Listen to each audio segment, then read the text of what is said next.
Good morning, everyone. Happy New Year to all. This meeting is called to order. Welcome to our January 2022 meeting. Please note that we are streaming on YouTube and your mics are hot. We're going to have one short introduction in regards to our travel that's in your packet.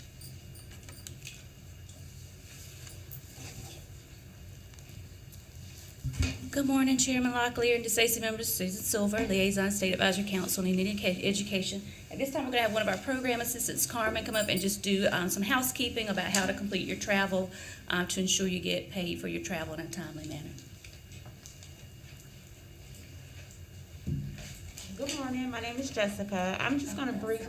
Jessica, not Carmen. It's okay. It's our other program. Carmen's back there. I'm going to briefly go over the travel form that's in your folders. If you would take them out, there's some highlighted. Some people's forms are already pre-printed, but if it's not, the highlighted areas is what we need you guys to fill out. Just remember that you have to put a physical address on the forms. There's a spot for a beacon number. You guys won't have that. You will put your social security number. If you've been here before the Stacy meeting, then you would just list your last four. Don't forget to sign the form. Carmen and myself will come back and pick the forms up. You guys can put it, there's a table over here by the window. You can put it over there face down, and we will come back and pick them up and take them upstairs, or downstairs to accounts payable so they can go ahead and put you guys in the system. Thank you. You have any questions? Thank you. Thank you. Madam Chair, before you get started, I will let you know you've got some members joining virtually. Angela Richardson, Frank Cooper, they are joining virtually, and Dr. Oxendine and Carmela Fair, who are presenters, will be joining virtually as well. Thank you.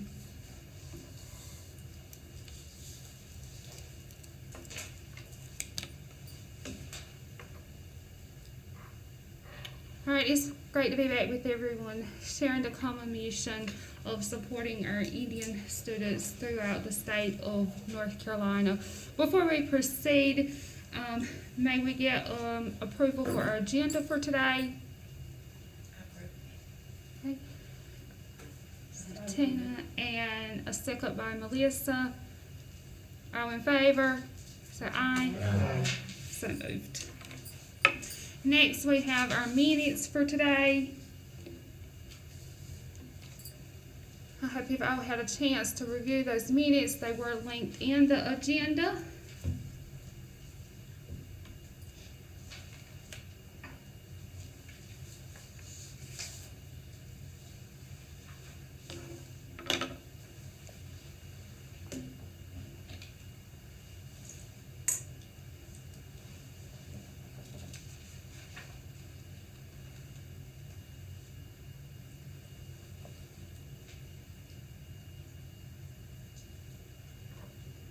Do you have a motion to approve our minutes? I make a motion. Ronnie Jackson made a motion. Motion to second. Second by Amanda. All in favor, say aye. Aye. Our minutes have been approved. Thank you. All right, the first thing on our agenda today, we have joining us Dr. Carmela Fair. She's going to be offering updates from digital teaching and learning. Good morning, everyone, and thank you for inviting me to speak at your council meeting today. My name is Carmela Fair, and I'm an instructional resource consultant in the Division of Digital Teaching and Learning. I manage and coordinate the state-level textbook adoption process on behalf of DPI and in collaboration with the North Carolina Textbook Commission. My contact information is available on a slide at the end of the presentation, should you feel that you need to contact me afterwards. So I'd like to start So I'd like to start by talking about about textbooks, because we often have questions about North Carolina's process because it's called a textbook adoption process. And when people generally hear the word textbook, they normally think of materials that are print materials. So I'd like to share that we have a state definition in general statute that defines textbook with an emphasis on things that may be hardbound, softbound, activity-oriented kits, and technology-based programs that may require the use of equipment. So it's really very broad, and it can be anything electronic, digital, or as we like to say, print or non-print.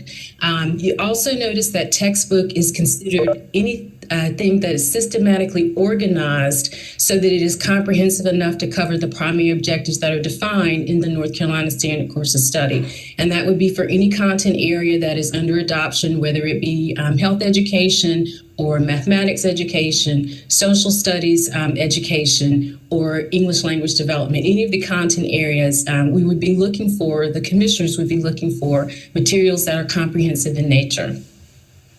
So let's talk about the state textbook adoption process. We do have a process that involves the NC Textbook Commission. However, the actual adoption process itself is defined by steps and goals set by legislation and by the Department of Public Instruction. So on this slide, you'll see, you can go back.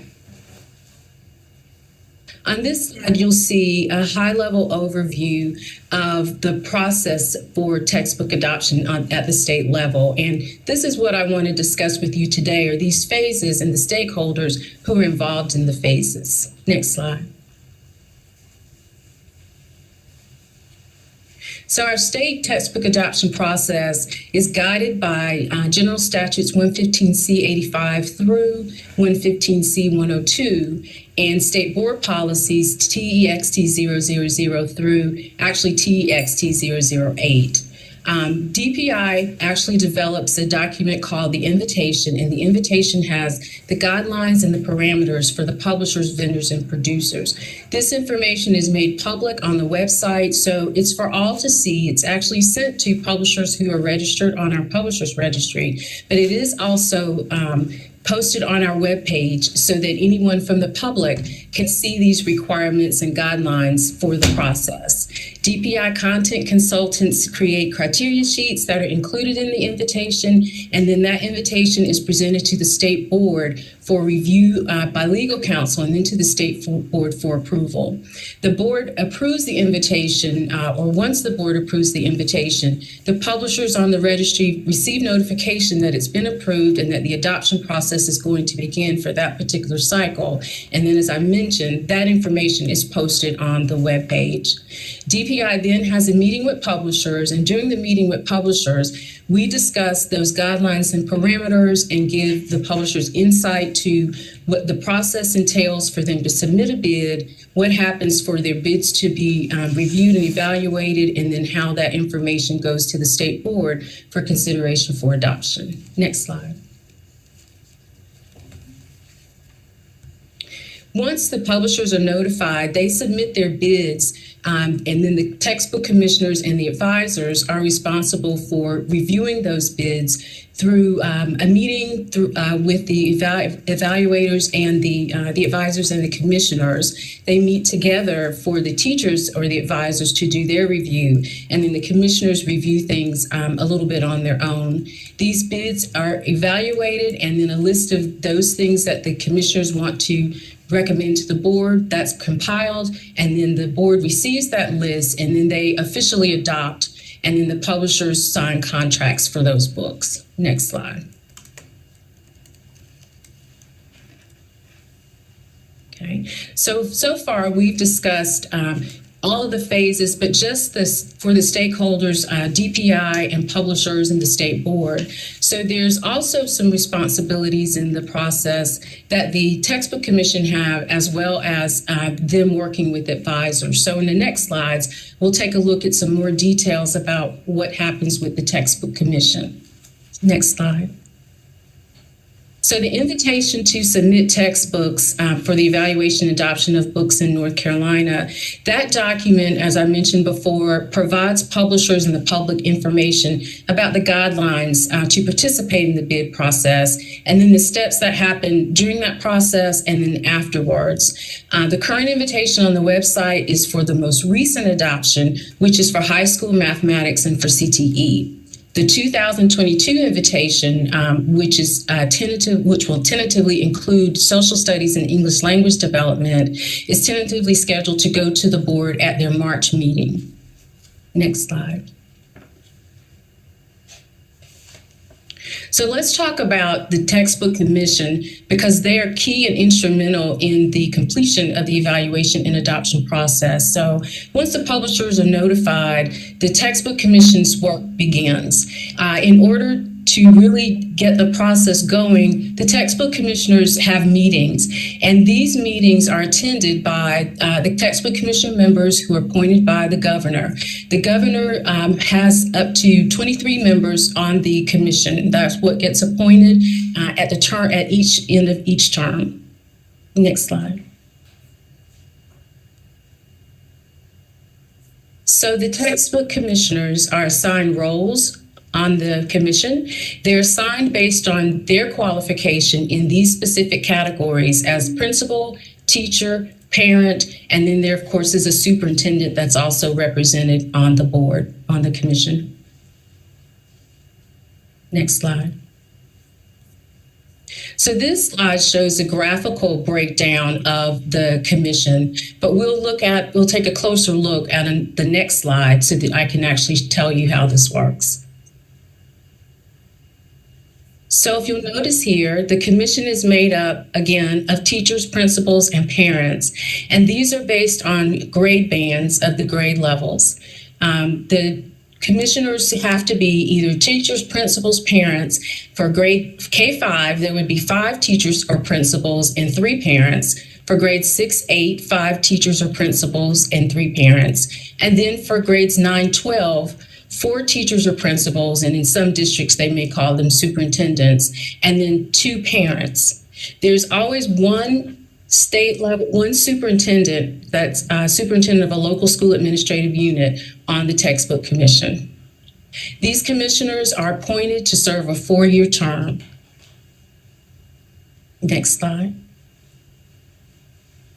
So as we look in more detail about the textbook commission to see how they are appointed as well as what they do, the first slide here shows that the state superintendent is responsible for recommending the names to the governor for appointment to the textbook commission.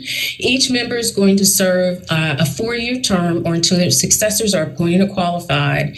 And the term end date for this current commission is April 1st. It actually should be 2025. They were just appointed April 1st of 2021, so the term end date will be April 2nd of 2025. So the term is a 4-year term regardless. So let's say that someone gets appointed this month, even though the initial appointments were made in April 1st of 2021, the term end date would still be April 2nd, 2025 for anybody that's appointed prior to the end of the current term. One of the responsibilities of the commission is that they will meet 4 times a year or at the call of the chair. So they do have, commission members are working commission members. They do have responsibilities as far as attending meetings, as well as reviewing textbook materials that are presented in bids. Next slide. So the primary responsibilities of the textbook commission would be to evaluate the textbooks that are offered for adoption, so those bids that come in from the publishers. They have to file a report to the state board about each of the proposed books that are bid. And then they have other duties that are described in general statutes. And again, those duties primarily concern selecting advisors, working with the advisors, as well as making sure that they have a report that they turn in for the state board. The reports that the commission turn in includes a recommendation of materials for the state board to adopt.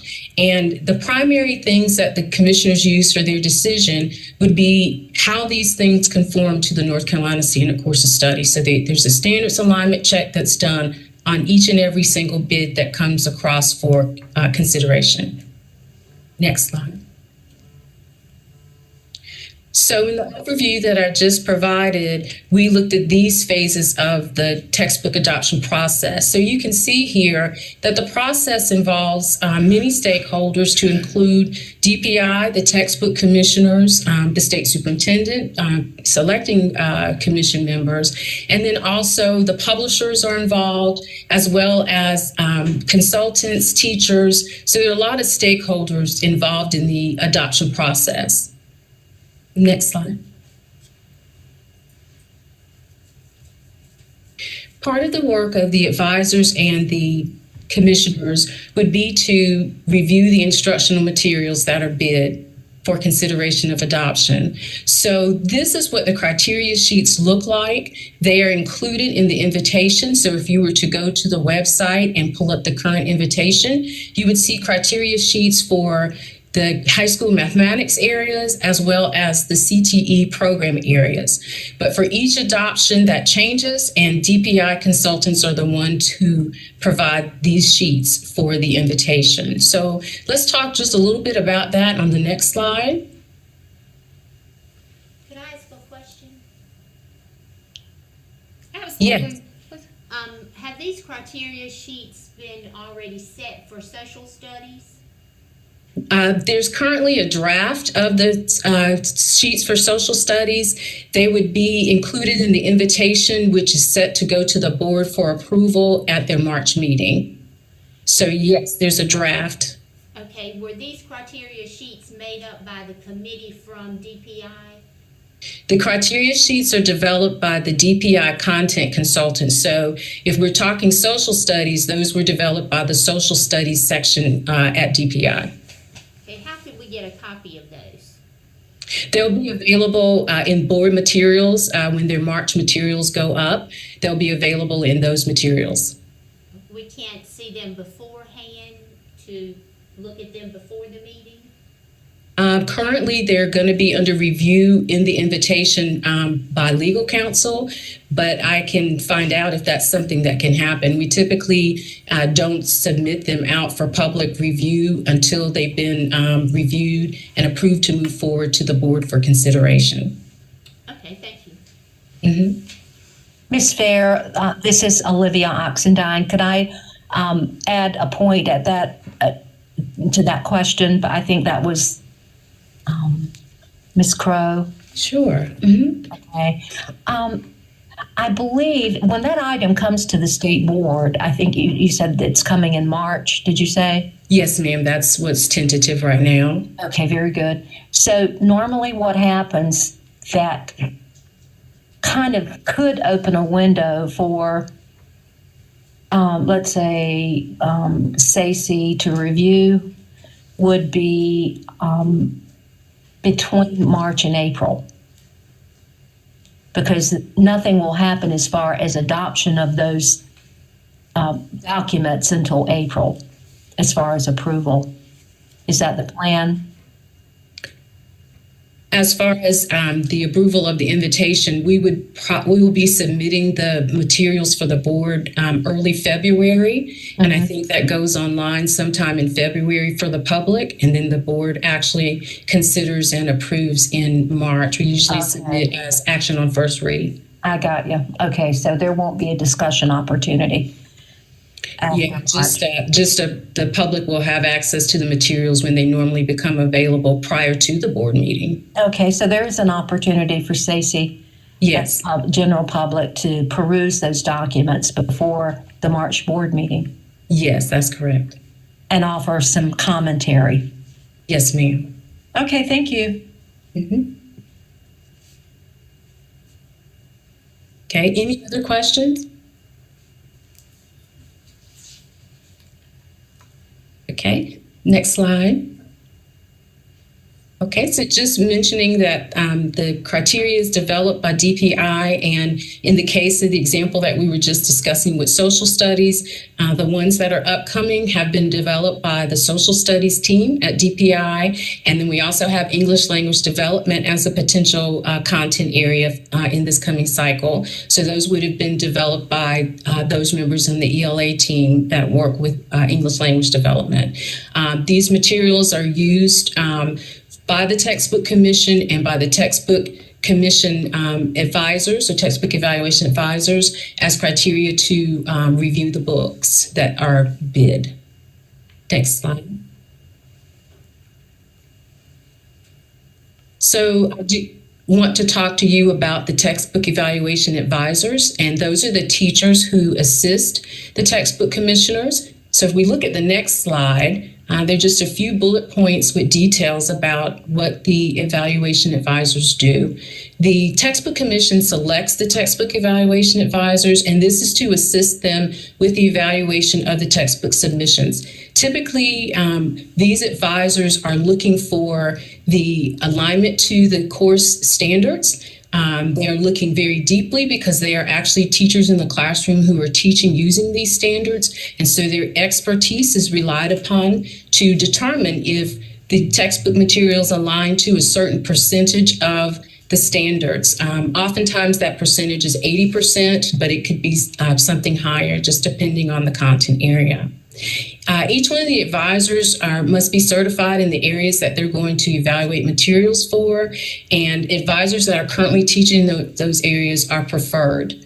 Advisors attend an orientation and training prior to beginning to evaluate. So there's typically a week set aside for evaluation, but it does not always take a full week for the different grade bands. So oftentimes during the evaluation week, depending on the number of bids, there may be 2 or 3 days for some grade bands, and it may be a full 4 or 5 days for others. That's dependent upon the number of bids for those particular grade bands. But they do work by grade level and then by grade band. Advisors check for the alignment to the content standards, and then they also use that textbook evaluation criteria that I just showed you earlier that we were discussing. And based on the guidelines in one of the state board policies, the teachers may be paid $150 a day for not more than 10 days. And there are guidelines concerning if they are in a regular work day for school, how that can work, or if they have to take leave or if they're able to get paid. So we talk about dual employment to them, but we do try to make sure that they do get paid for working. Next slide. So we want to look at the state adoption process. We do know that the State Board of Education does approve the invitation. I mentioned that earlier. The Textbook Commission works with the State Board by looking at these bids that are submitted and being able to provide information to the board about what they would recommend. So in order to do that, the Commission gets together with the advisors, and they also review the materials individually on their own, and they come together for a deliberation meeting where they determine as a group, as a commission, what materials they are willing to recommend to the state board for adoption. After that, at the state board meeting that's scheduled for that, the board would formally adopt the materials, and these would be materials that the commissioners have made sure that they are meeting standards alignment specifications, as well as meeting the quality requirements and the needs of the public schools. So the best materials are the ones that make it on the list based on the evaluation from the textbook commissioners and the textbook evaluation advisors. But these materials are guaranteed to support the goals and objectives that are outlined in the North Carolina Standard Course of Study. Next, moving on to talk about local adoption. So after this state level textbook adoption process, what happens upon the adoption of those materials by the state board, contracts are sent to the publishers who have approved materials on the list, and these contracts are in effect for 5 years with no escalation of prices. So the most favored nations clause is in effect. So the publishers must submit them at the lowest price available at the time, and the prices will not go up. But if the price is lowered, then the publishers have to come back and offer it for the lowered price. So it's always a guarantee that the materials on the state adopted list will be available at the lowest price available in our nation. The adopted materials will be introduced into schools in the following year. A typical schedule for the textbook adoption and what happens after the adoption process is normally the adoption process is completed before the end of the year, the end of the calendar year, and the list goes to the board. And once the list goes to the board, be it in November, October, November, December, the publishers would then sign contracts. And once those contracts are signed, typically January of the next year is when the contracts go into effect. So that would be when materials are available, information is available on the website, and they're also available in the system for districts to submit orders to the textbook warehouse if they're ordering from the adopted list. Next slide. Okay. So just back to our graphic here, just showing that we've discussed the different phases of the textbook adoption process, and we've also talked about the commission who have the responsibility of textbook evaluation and adoption. And this has been a very high-level explanation of the work of the Textbook Commission and the textbook adoption process. But hopefully this graphic and the information on these slides have shown you or given you an understanding of the work of the Commission and the work of DPI in making sure that there's a textbook adoption and a textbook adopted list that suits the needs for the classrooms in our state. If you go to the next slide, for more information, there is a textbook adoption webpage. This is the URL here for that webpage. If you're just going to the website, DPI's website, and clicking, you would go to district operations and you would go to textbook adoption from there. You want to make sure, next slide, if you go to the webpage, that you look at the navigation bar. And the navigation bar includes various topics, some that we did not discuss today, but it would be information for publishers. You would also be able to see the NC Publishers Registry. There's a tab for that. And then the adopted list, as well as the tentative schedule. Now, the tentative schedule that's on the website is basically a tentative schedule of what content areas would be adopted. There's a more detailed tentative schedule in the textbook invitation that provides the dates and the timeline for when things go to the board, when things go out to publishers, when the commissioners meet, when they meet with teachers.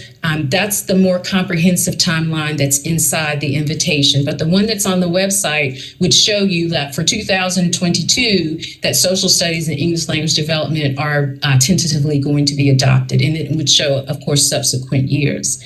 There's also a page on the textbook adoption process, which is a lot of what I shared with you today, the actual process and what happens during the process. There's also a page that has the information about textbook commission meetings. If you go to that page, you can find agendas and YouTube audio recordings and minutes from their past meetings. It will also give you a good idea of the timeline of their meetings in past years. There's also a page that lists the textbook commission members and the current ones and the roles that they serve in on the commission. And then the textbook directory just shows you who is involved at the state agency and who's involved at the state textbook warehouse in the process. And then there's an FAQ page. And then finally, there's also a page that includes the textbook laws and policies. So on that page, you would find hyperlinks to all the general statutes that define and provide guidelines for textbook adoption, as well as the state board policies. This information, all of this kind of defines everything that happens in the process, which we didn't have time to do here at your meeting today. But please feel free, next slide please, that if you do have additional questions and we don't have a chance to get to them all today, this is my contact information. Please feel free to contact me. If there are things you're looking for on the website and you're not able to find them, just let me know. I'll be happy to help you with that. or if you have any questions just in general about the process or the textbook commission, I would be more than happy to either have a call with you, or if you send an email, I'll be able to respond to you as well. But at this time, if it's appropriate, I will pause and ask, are there any questions before I close? Thank you so much, Dr. Fair.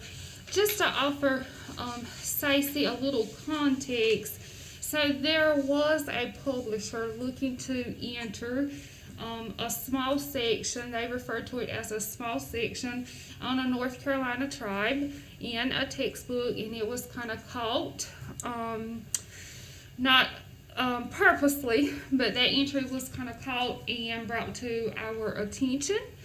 And so there have been some emails kind of going back and forth because we were concerned about the entry because it displayed inaccurate information of their North Carolina tribes.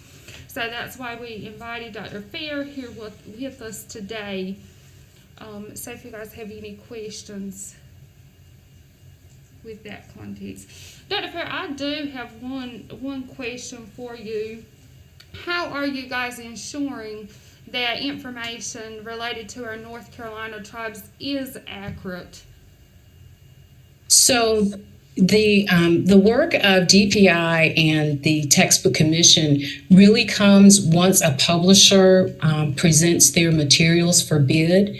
And the way that the process works is that the commissioners take the material that's as it is presented, and they utilize the standard course of study as well as the quality instructional materials review sheets to do their review.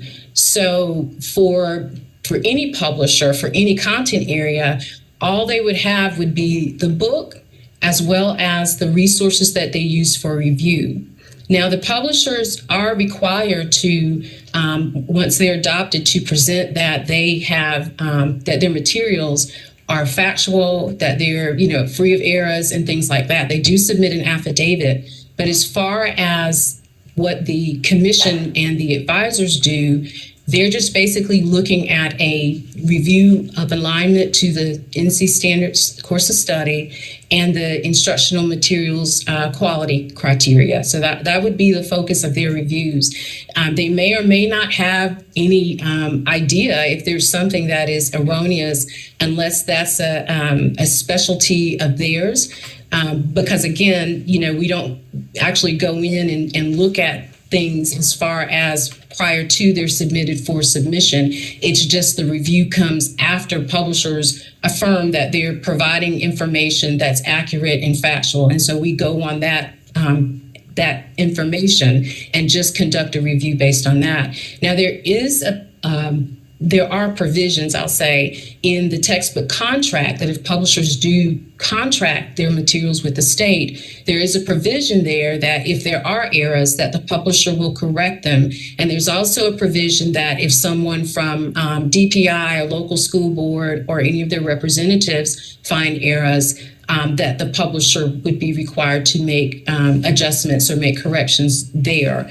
But as far as there being like a process where there's a specific look by DPI or the commissioners to say, is this book error-free? There's not a way to really do that for every book, I think. So we just utilize the resources that the commissioners have, which would be the standard course of study and the quality materials, and go by the fact that the publisher is affirming that they've submitted a book that would be free of error and free of factual and typographical and significant error.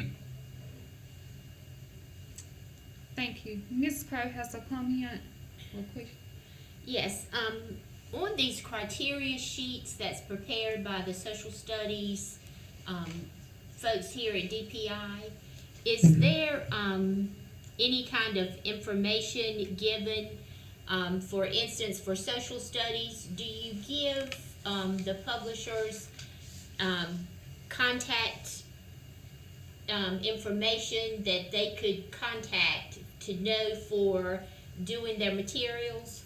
For instance, my concern is like on our state recognized tribes and Indian urban organizations on finding contacts that the publisher could know to contact for their information that they do put into their textbooks. Is that included on the criteria sheets, that kind of information? Or is it strictly related to the standard course of study? Right. No, ma'am. That type of information is not included on the standard course of study or within anything in the process, as the process is really about the role of the textbook commission and what they do and how they review the books and what publishers have to do to get those materials to them. So that sort of information is not provided. With the advisors that actually are boots on the ground looking at the books and deciding and deciphering on this information, are they given information about my concern being the American Indian perspective for North Carolina? Or is that just assumed that they have that information because they're a classroom teacher of social studies? Right. Well, I think the assumption is that the commission itself and DPI, when training is provided for the teachers, the assumption is that these are teachers who are in the classroom and that they're using the state identified standards in the North Carolina Standard Course of Study, and they're bringing their experiences and knowledges from their work as a teacher to the process. To my knowledge, there's nothing provided from us as far as the textbook adoption process that would be related to any special group. They're just basically given the standard course of study and the instruction materials review criteria to utilize in their review. So I would just say that the assumption is that they are working from their knowledge of the standard course of study and then their experience as a teacher to identify quality. Yes, ma'am. And my concern is because we've had some direct cases where there have been classroom teachers who have not been informed of our American Indians here in North Carolina. And with some of our American Indian children have made statements that we don't have American Indians living here anymore. Statements such as that our students have been faced with. So that's why I am really concerned, because I know of instances where that's not been enough. And here, as you are aware of, our State Advisory Council did do the in-service study that teachers can take to make them more aware of our North Carolina American Indians to prevent this kind of thing happening, but it's optional, and we know teachers have a full load on all that they're trying to do, and sometimes they don't take their personal time to go further. So that's just my concern. And with us starting with a new slate with new textbooks, and I know textbooks are just one matter of learning tool in the classroom, I'm just really concerned that we do an adequate job of and I'm concerned about American Indians because that's where my expertise and my personal desire is. But for diversity, we need to make sure that happens with all of our diversity groups within North Carolina. So that was just my concern on how that is addressed. So thank you. Thank you. So, Dr. Fair, so how can we ensure that we have American Indian representation moving forward as it relates to our social studies textbook adoptions? So the one part of the process that's open as far as public participation is when the textbook commissioners recruit teachers to participate as reviewers. In that particular process, it's not something that can be guaranteed that certain people will be on there, but there is a process where there's a statewide recruitment of teachers, and that goes out through all the listservs on DPI, through the content area listservs, and then through the main listservs at DPI. And then, of course, the commissioners also put that information out as well. And then once the interest forms are completed and the deadline comes, then the commissioners work according to the regions that they represent. They review the interest forms that are submitted. And then they make selections based on, like I mentioned before, if the person is certified in the area, if they're currently teaching, and things along those lines. That's how the process has worked. There are also positions on the textbook commission, and those people can be recommended to the appropriate person who's the designee for the superintendent for consideration for those roles, but keeping in mind that a person that would be on the textbook commission, they would be doing a lot of work. They would be, working for 4 years to do all content areas, and so they would have to be participating in meetings of the textbook commission as well as other adoptions and reviews. But those are the two ways that people are pulled into the process from the public or from the state. Thank you. We have another question for you. Ms. Cameo. Hi, this is Cameo Lanning. I'm the parent representative for the Eastern Band of Cherokee Indians, and appreciate your presentation. And I just wanted to make a quick comment. I think that if Stacy wants to make an impact on what is in the textbooks, that it first starts with the standard course of study, since that is where the guidelines and stuff for the content comes from. So I think we had a discussion before about the standard course of study and what is required. So, but I just wanted to thank you and just make that comment that it actually comes. We need to impact where they're getting their information from, so that we can impact the content in the textbooks. Thank you. Chair Lady Locklear, this is Olivia. You may proceed, Dr. Oxendine. Thank you very much. And this has been an extraordinary presentation, Dr. Fair. Thank you so much for being a part of Stacy on the agenda today. A couple of things that I want to get on the table before I forget to do so. A question for number one.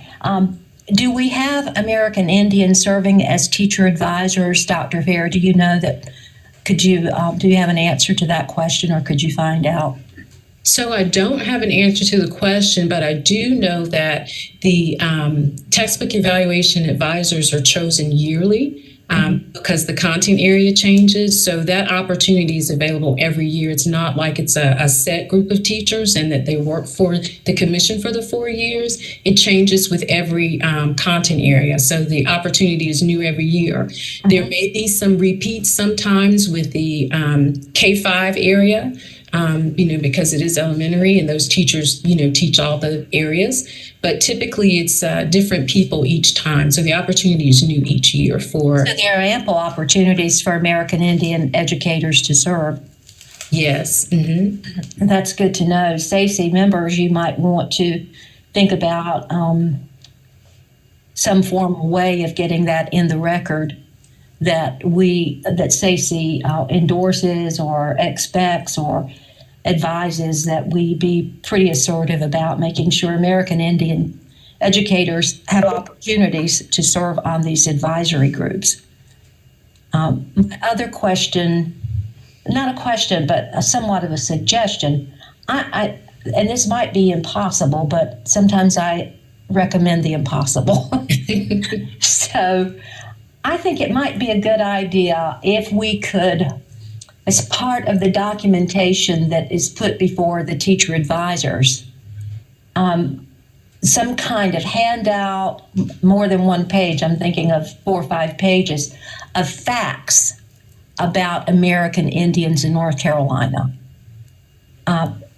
We could write books on this, but the advisors won't have time to read books. But it's almost like an additional piece of information that will guide their thinking and their recommendations around adoptions, because they can't know everything. We can't know it. I don't know everything about every culture. I would have to have something before me to learn more about Hispanic culture.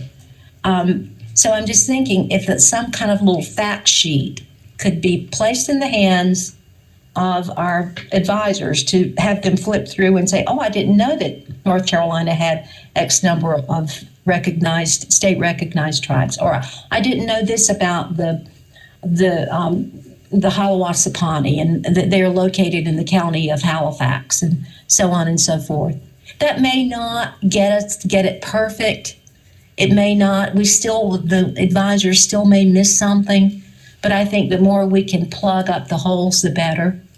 So if you would give that some consideration, Dr. Fair. Dr. Atson, thank you for that suggestion. Dr. Fair, a good thing for those that are serving in the social studies textbook capacity, one of the requirements could be that they complete the SACE modules, and then those teachers would also be earning 1 CEU. So that would give them a really strong historical context as it relates to our North Carolina tribes. So if you could consider that, that would be great. And Dr. Fair, we have another comment from Ms. Tina Lance. Dr. Fair, has there been any thought of adding high school guidance counselors or just guidance counselors to the textbook commission? As a parent of a current high school senior, what I have run into this year is our high school counselors are not aware of the different tribes of American Indians here in North Carolina, and especially with the scholarships and grants that are available to them. So I'm just thinking that would help with getting the information in the textbooks, as Ms. Yates had talked about. Has there been any thought about having the counselors or, on this textbook commission? Well, like I mentioned before, it's a possibility. That possibility is there, and there are vacancies on the textbook commission. It would just be a matter of getting that name to the appropriate people to make the recommendation. And as long as they meet the qualifications as parent of either, a child in grades K-5, 6, 8, or 9, 12, and whatever other information the state superintendent's office or designee would need, then they could, possibly go through that process or the vetting of that process to be recommended. Also, I do want to note, too, that just keep in mind that the commissioners and DPI don't really impact what the publishers are putting in their materials, because the work that we do involves looking at what the publishers provide to the commissioners for review, and then they make decisions based on what is actually there. So a person that's a commissioner, they would be able to have the impact or the influence of doing their evaluations, and then either recommending and not recommending, and then having commentary about why they're recommending or not recommending. And if it would be something that doesn't cover information enough, or if it would be something that is not factual or not true, then the commissioners make those comments after they have completed the review based on standards alignment and the quality criteria. But I said that in addition, but the answer for that was that yes, if the person that's a parent would meet the requirements of grades K-5, grade 6, 8, or grades 9, 12, then they could certainly be considered for the textbook commission. Thank you. So I see this as a perfect opportunity for our tribe to have meaningful collaboration and consultation, and this being an opportunity, I would like that to be something intentional, rather than we saying, hey, we have this link and you can navigate through all these different tools to get there so that you can get your input. Is there something that we can do that's really intentional? Could you notify SACE? Could we have a SACE representative that is always a standing representative on the textbook adoption advisory committee? I just feel like this is just a perfect opportunity for that state consultation and meaningful collaboration to happen. Yes, the answer to that I'm not really sure about. in that, as I mentioned before, the information about the textbook commission is what we follow based in legislation in terms of how often members are selected and the roles of the members and the process itself. So I don't really know if that could be like an ongoing or a standing role in that, in the textbook commission because of that legislation. It doesn't say that specifically. It doesn't say not, but it doesn't say that specifically. It just says that the term for the commissioners, it's a 4-year term. And at the end of the term, the governor would be appointing members or either appointing members or retaining members. That could work either way. But there's no provision that I know of now that would be like a standing member or that would be a member that would be ongoing through all the years.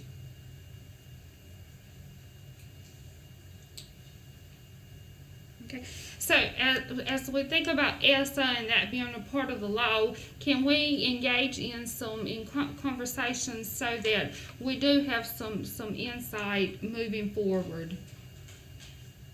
Chair Lady Locklear, could I address that somewhat? Absolutely. The commissioner selection, or I think it's probably not selection, the correct terminology is probably called appointment. Yes. That body of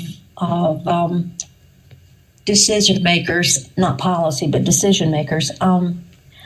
I would suggest that Stacy or a representative of Stacy engage in a conversation with our legislators that represent, for sure, Robeson County and the legislators that are in areas where our tribes are located in proximity.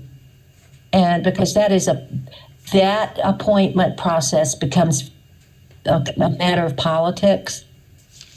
And I would recommend to Stacy that we engage in some conversation with our legislators to ensure that opportunities that individuals who can serve and are willing to serve, it sounds like it's labor-intense work, but very worthwhile work, if they're willing to have their name put in the hat for appointment consideration. Thank you, Dr. Oxenine.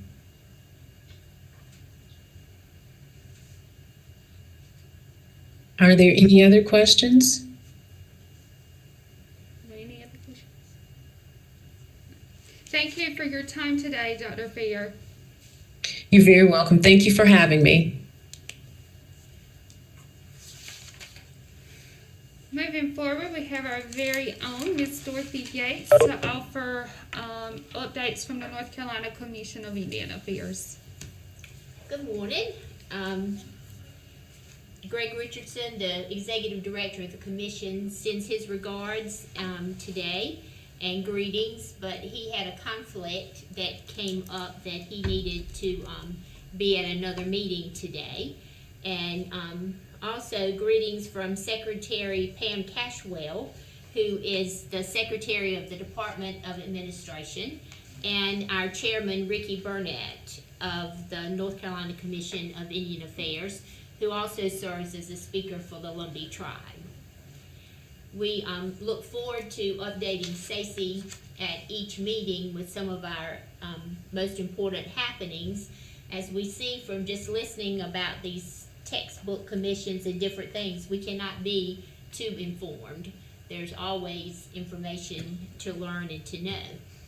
So the first announcement that I'd like to make is that $10 million has been allotted in funding to our North Carolina tribes and urban Indian associations that was announced by the North Carolina General Assembly.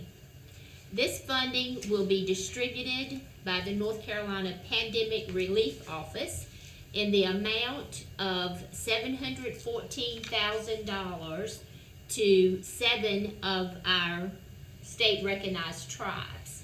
The Cherokee will not be getting this allotment because as a federally recognized tribe, their funding came directly to them from the federal government, where our money comes through the pandemic relief money that was given to North Carolina.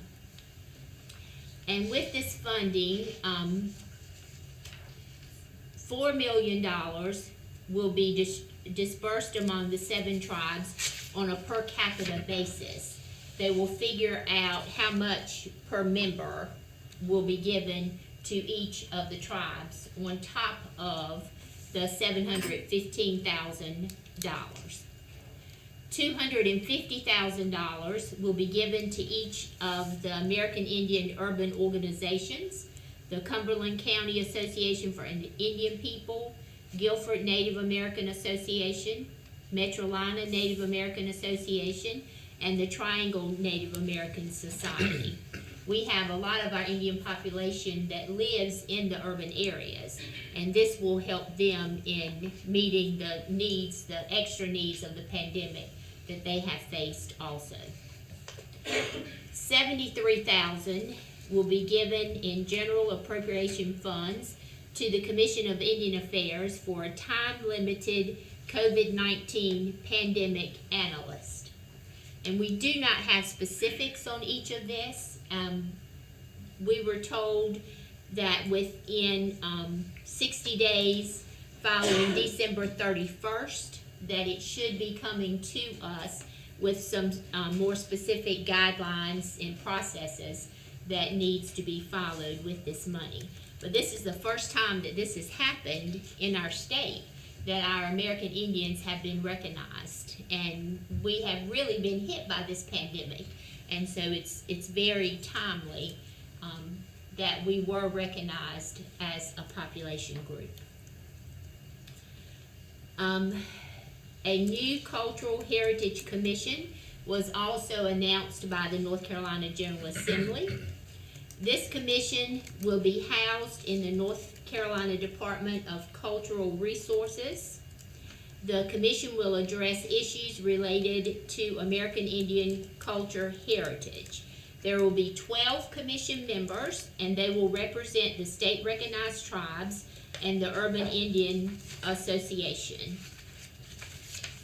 And in the general statute, it states that this commission will assist in the coordination of American Indian cultural events, advise the Secretary of Natural and Cultural Resources on the oversight and management of all state-managed American Indian historic sites, promote public awareness of the annual American Indian Heritage Month celebration, encourage American Indian cultural tourism throughout the state of North Carolina, and advise the Secretary of Natural and Cultural Resources upon any matter that may come before the department or the secretary. And the commission is hoping to have members recommended by each of these tribes by February the 1st, so that they can begin working on the commission. Now, this will be separate from the North Carolina Commission of Indian Affairs in the Department of Administration. This commission will just be focusing on cultural resources. And the third item, the new Commission of Indian Affairs funding was announced by the North Carolina General Assembly to include 2 positions, one being the Deputy Director position. We know now that we just have the Executive Director, and this Deputy Director will be assisting our Executive Director and hopefully planning. Greg does an excellent job, but we know he's like the rest of us, aging and whatever, so we need to have more informed people other than just one. He is such a storehouse of information and experience until this Deputy Director position will really add to our effectiveness in the long term with our commission. Now, he hasn't told me anything about him retiring or anything. This is my personal statement that we need carry on with that position. Also, there has been a grants administrator position, and we do not have the specifics of that job description yet, but that will be very helpful with our Commission of Indian Affairs also. The fourth item, our Stacy Appointments. The commission took action during its December 3rd meeting and the special meeting that was held yesterday to appoint Stacy members whose terms expire June the 30th. We have members whose terms are expiring June 30th, and these new members would begin their appointment. So these were just approved yesterday, so forgive me for not have informing everyone last night, but I will get to you in a timely manner so that you will know these appointments. And just let me encourage you that with our Stacy appointments, you can serve 2 terms. But then after you served your 2 terms and you stay out for a year, you can come back.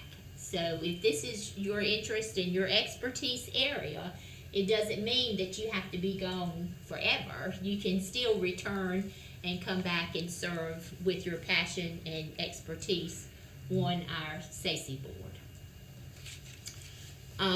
The fifth thing is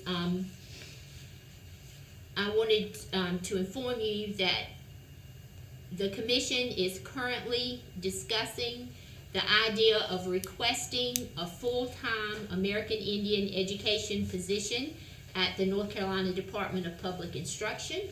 We know this has been on one of our recommendations for our Stacy to the State Board of Education in our annual report.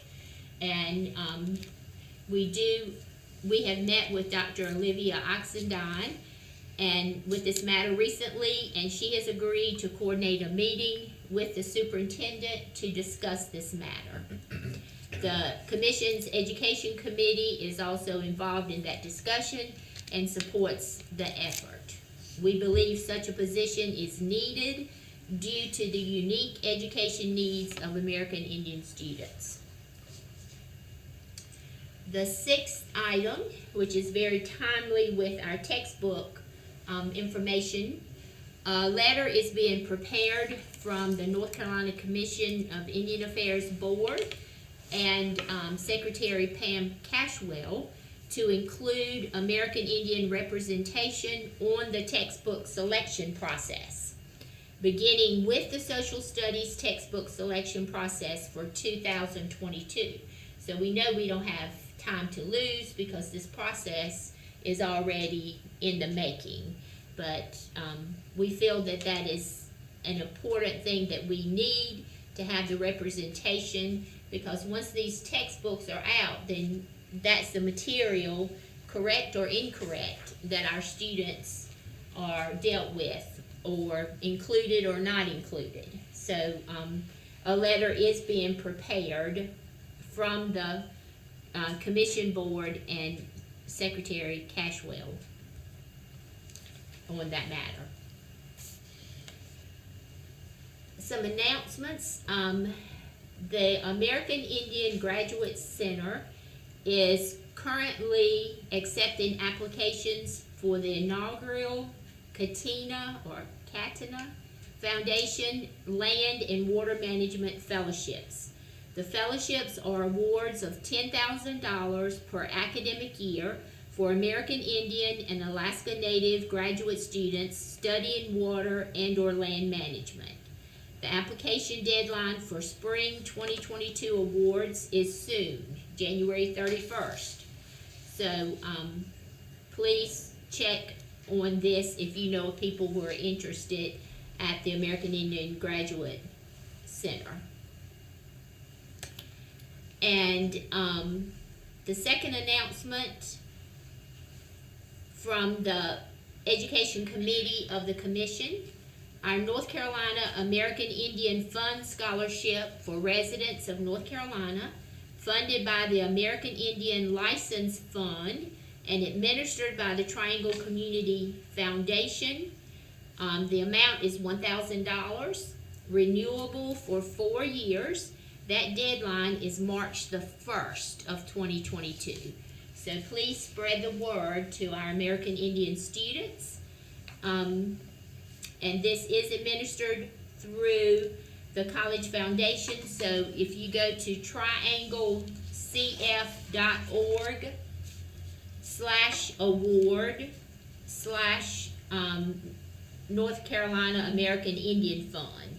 The process there, when you log on to the Triangle College Foundation site, it will give a questionnaire and information questions that the students fill out.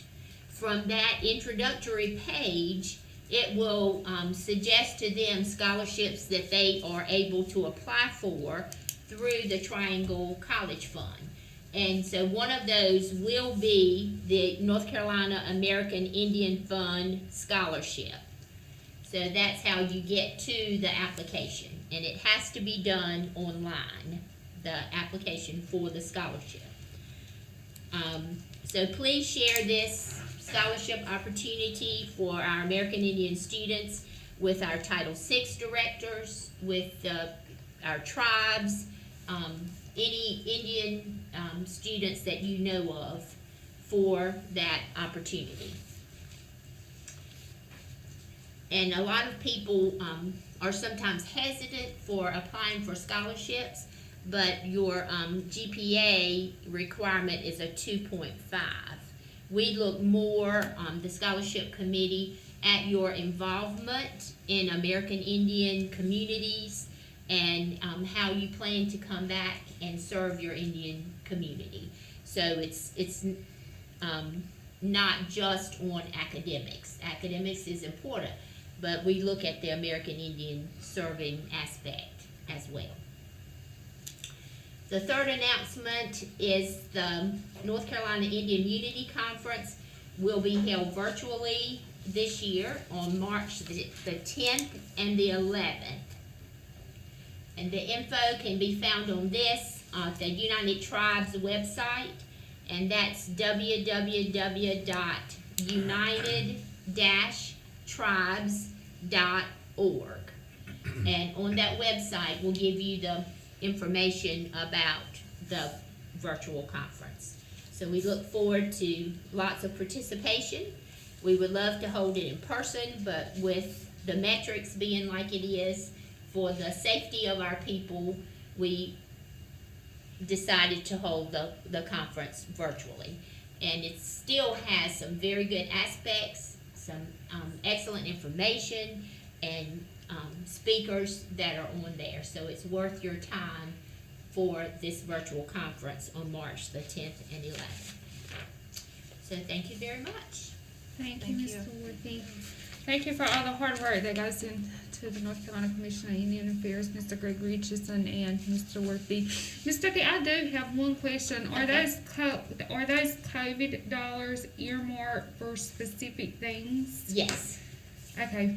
We will be given specific recommendations that this money is to be used for, and it is, part of the pandemic relief fund. So it can be broad, but it's also somewhat limited, and we don't know for sure those specifics. We're waiting to hear those. We were told that we should have them within 60 days of December 31st. So, but we're still waiting. Okay, thank you. Does anyone else have any questions for Ms. Gates? On those areas, who recommends that? Can we make a suggestion of what we want them for that? The legislative committee. Okay. We meaning the Indian leaders of North Carolina held a meeting with the governors. We asked for a meeting with the governor, but with his schedule, he was unable to. So we met with some of his personnel and requested some of these federal funds that we knew that was coming down the pipeline to North Carolina. And we let them know of some specific needs that we have as American Indian communities. So as a result, they went back to the governor's committee and put forth some, let them know our feelings. And our request did not come exactly as we had made, but it was a little spin on it. But we still are very thankful for the amount of money that we have to spend toward this pandemic relief. So we're waiting. It will be up to a legislative committee. So we have given them our ideas on a lot of things that we need. You know, a lot of our spaces for our meetings have been so that we could have our meetings and different things in person, because we don't have the adequate space, we don't have the adequate HVAC equipment for the airflow, just a lot of different things that we don't have, that has limited what we've been able to do and to serve our people. So we let our governor's representatives know of that. And then it was also given to our General Assembly legislators. So we're waiting now to get the specifics on that. Thank you. Any other questions for Ms. Yates? We also have Dr. Otsenine joining us as our State Board of Education liaison.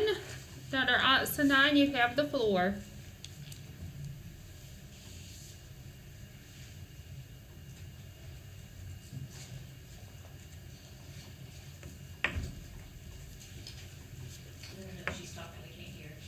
Dr. Otsenine, if you're speaking, we can't hear you. I am speaking my head off. It's Friday, it's okay. I was wondering, why is it so silent out there? Because I'm silent. Oh my gosh, I do that quite often. Even when I'm teaching my classes at Pembroke, my students will say, they'll send me a text saying, "We don't know what you're saying, Dr. Oxenine."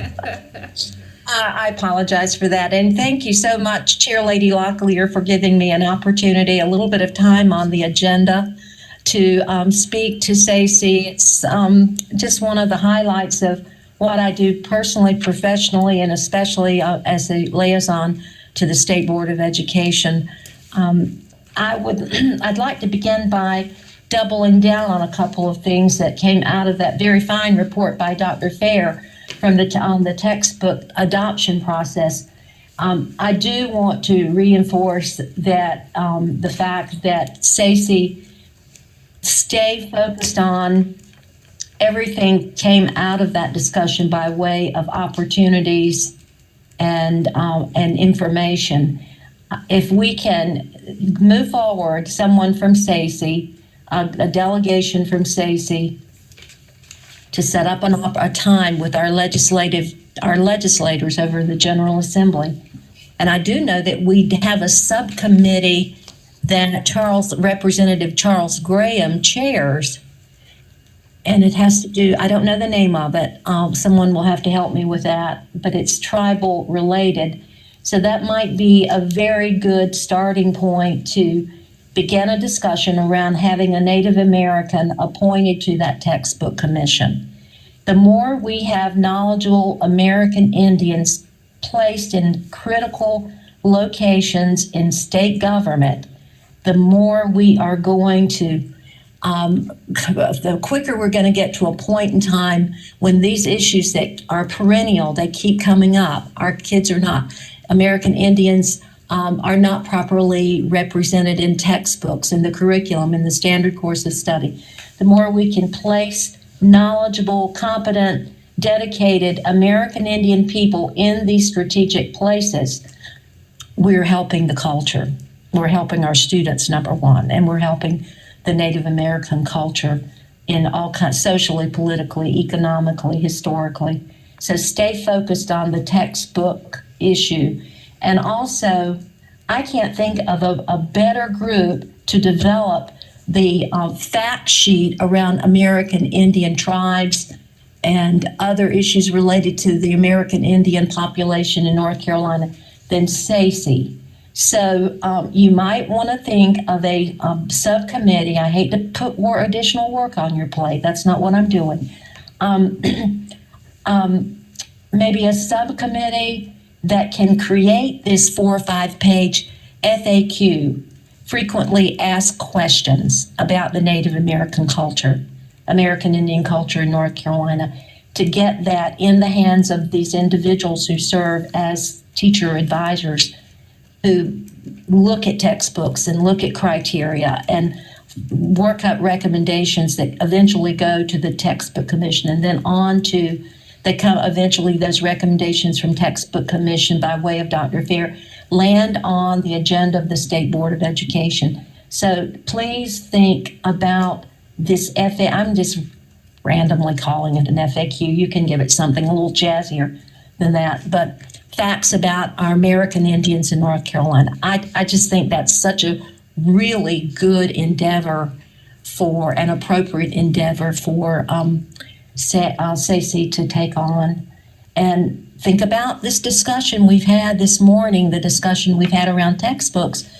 Begin thinking about how that could work into a formal recommendation to present to the State Board of Education, because we're now in the season of getting that report ready to come to the State Board of Education. So textbooks, I would say craft a recommendation around that. I'm going to speed it up because we're a little bit past time and I'm taking up too much time with other things. I want to draw your attention to 2 reports that I think in the very near future, Stacy would benefit from the information that will come from these reports. Both reports are coming to the State Board of Education next week. And not for our, I'm not sure whether we are going to vote on them or hear them and vote next month, but it doesn't matter. Very soon, these reports will be ready for Stacy to say, oh my goodness, we would like to have someone come to Stacy and give us a summary of these reports. One of the reports is developed by out of CTE, Career Technical Education. The director of CTE is Mr. Trey Michael. This report that's coming to the State Board next week is going to be presented by Miss Nancy Cross. She is the section chief of an area that deals with the credentials that students can earn in courses in the CTE curriculum. I want to do a deserved shout out for North Carolina's CTE program. It is phenomenal in terms of courses, tracks of courses, national standards, funding, dedicated, razor-sharp consultants and directors who manage an incredibly large and comprehensive curriculum. I am just, when CTE presents at State Board, I just want to stand up and applaud. We can't do that, but there are times when I want to do it.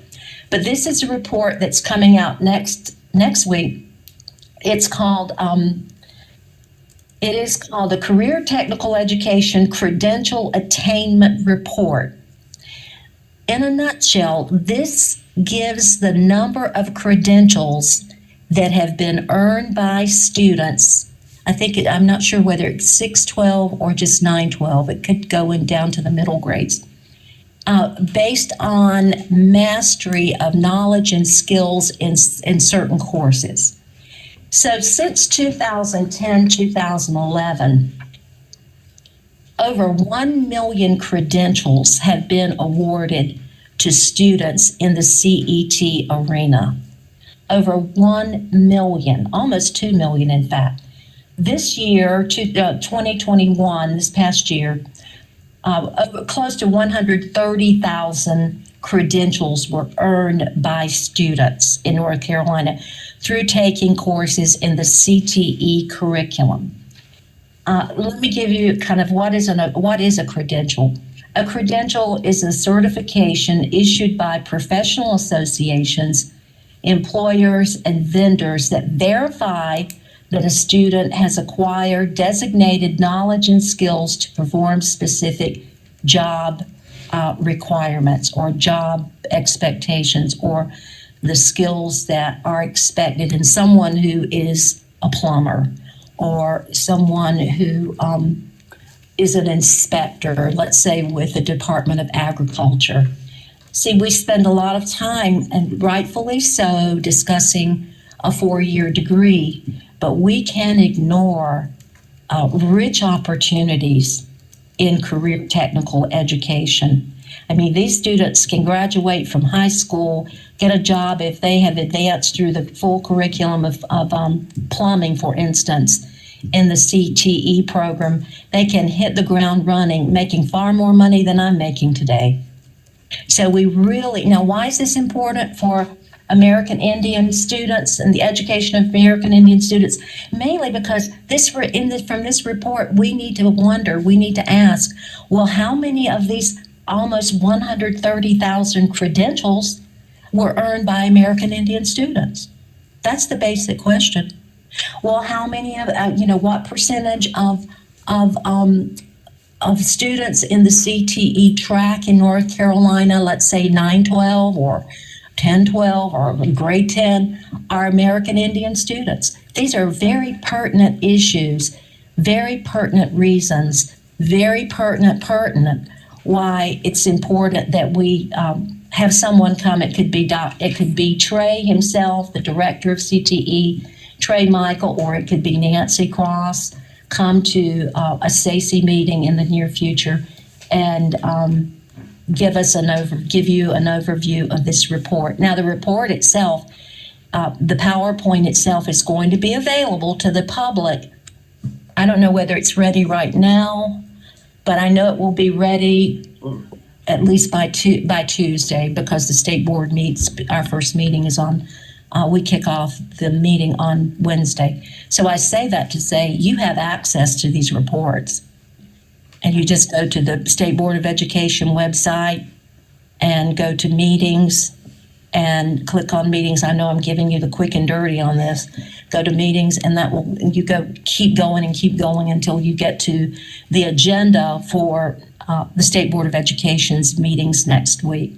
But please add that to your list of important discussions and presentations to your group and then your future. Okay, and then the second report is also coming our way next week, and it is called a report overview to the Joint Legislative Education Oversight Committee, known as JLEOC.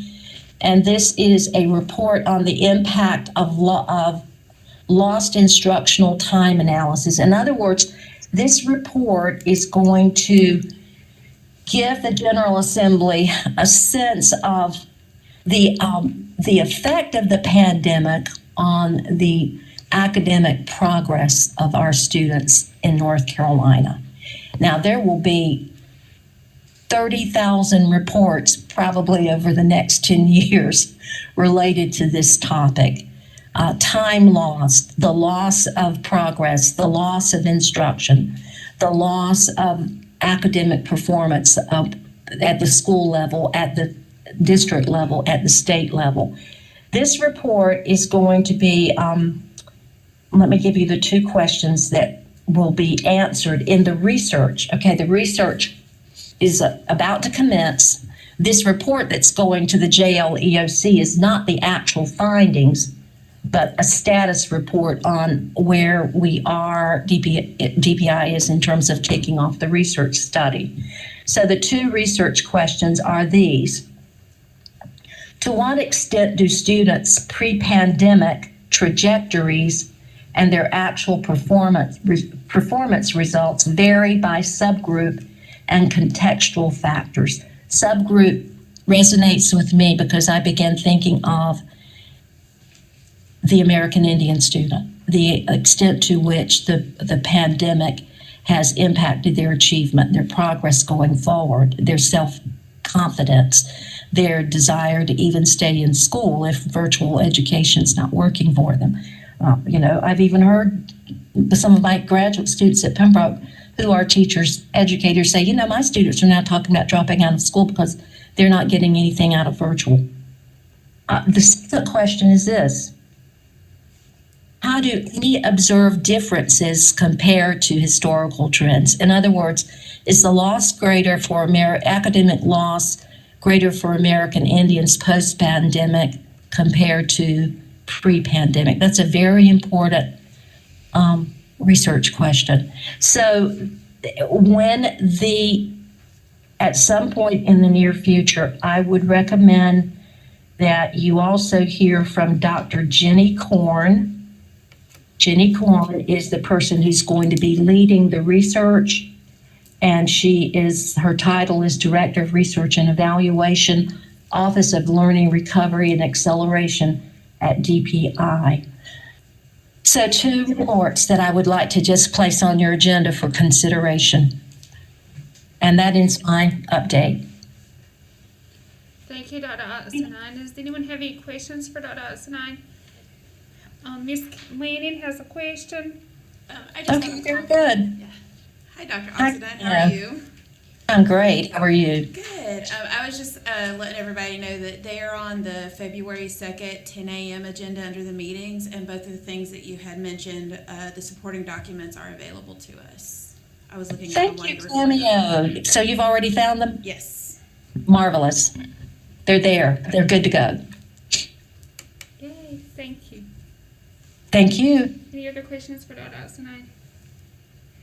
As always, Dr. Oxenine, thank you for joining us and providing those most important updates. And thank you for all your hard Yes. work on the State Board of Education. Absolutely. It's my pleasure. Thank you. Up next, we're going to switch up the agenda just a little bit because Dr. Edmonds and Dr. Howard are with us. So Mr. Rodney has agreed to do his presentation later. So I would like to welcome the Office of Educational Equity, Dr. Edmonds, who is the Deputy Superintendent, Office of Educational Equity, and Dr. Tammy Howard, who is the Director of Accountability Services. Thank you for joining Stacy today. Absolutely. Good morning, Chair Locklear, Vice Chair Yates, and Commission members. I'm Dr. Catherine Edmonds, and it is such a pleasure to be here with you this morning. I think it's still morning. And I apologize I was not able to be with you at the last quarterly meeting. The Office of Educational Equity will bring updates to you today around testing and accountability. There are many things that are happening around testing and accountability in the current year, but also as we move forward. And so Dr. Tammy Howard will provide to you an update on our innovative assessment as well as where we are with testing and accountability currently for this year. Thank you.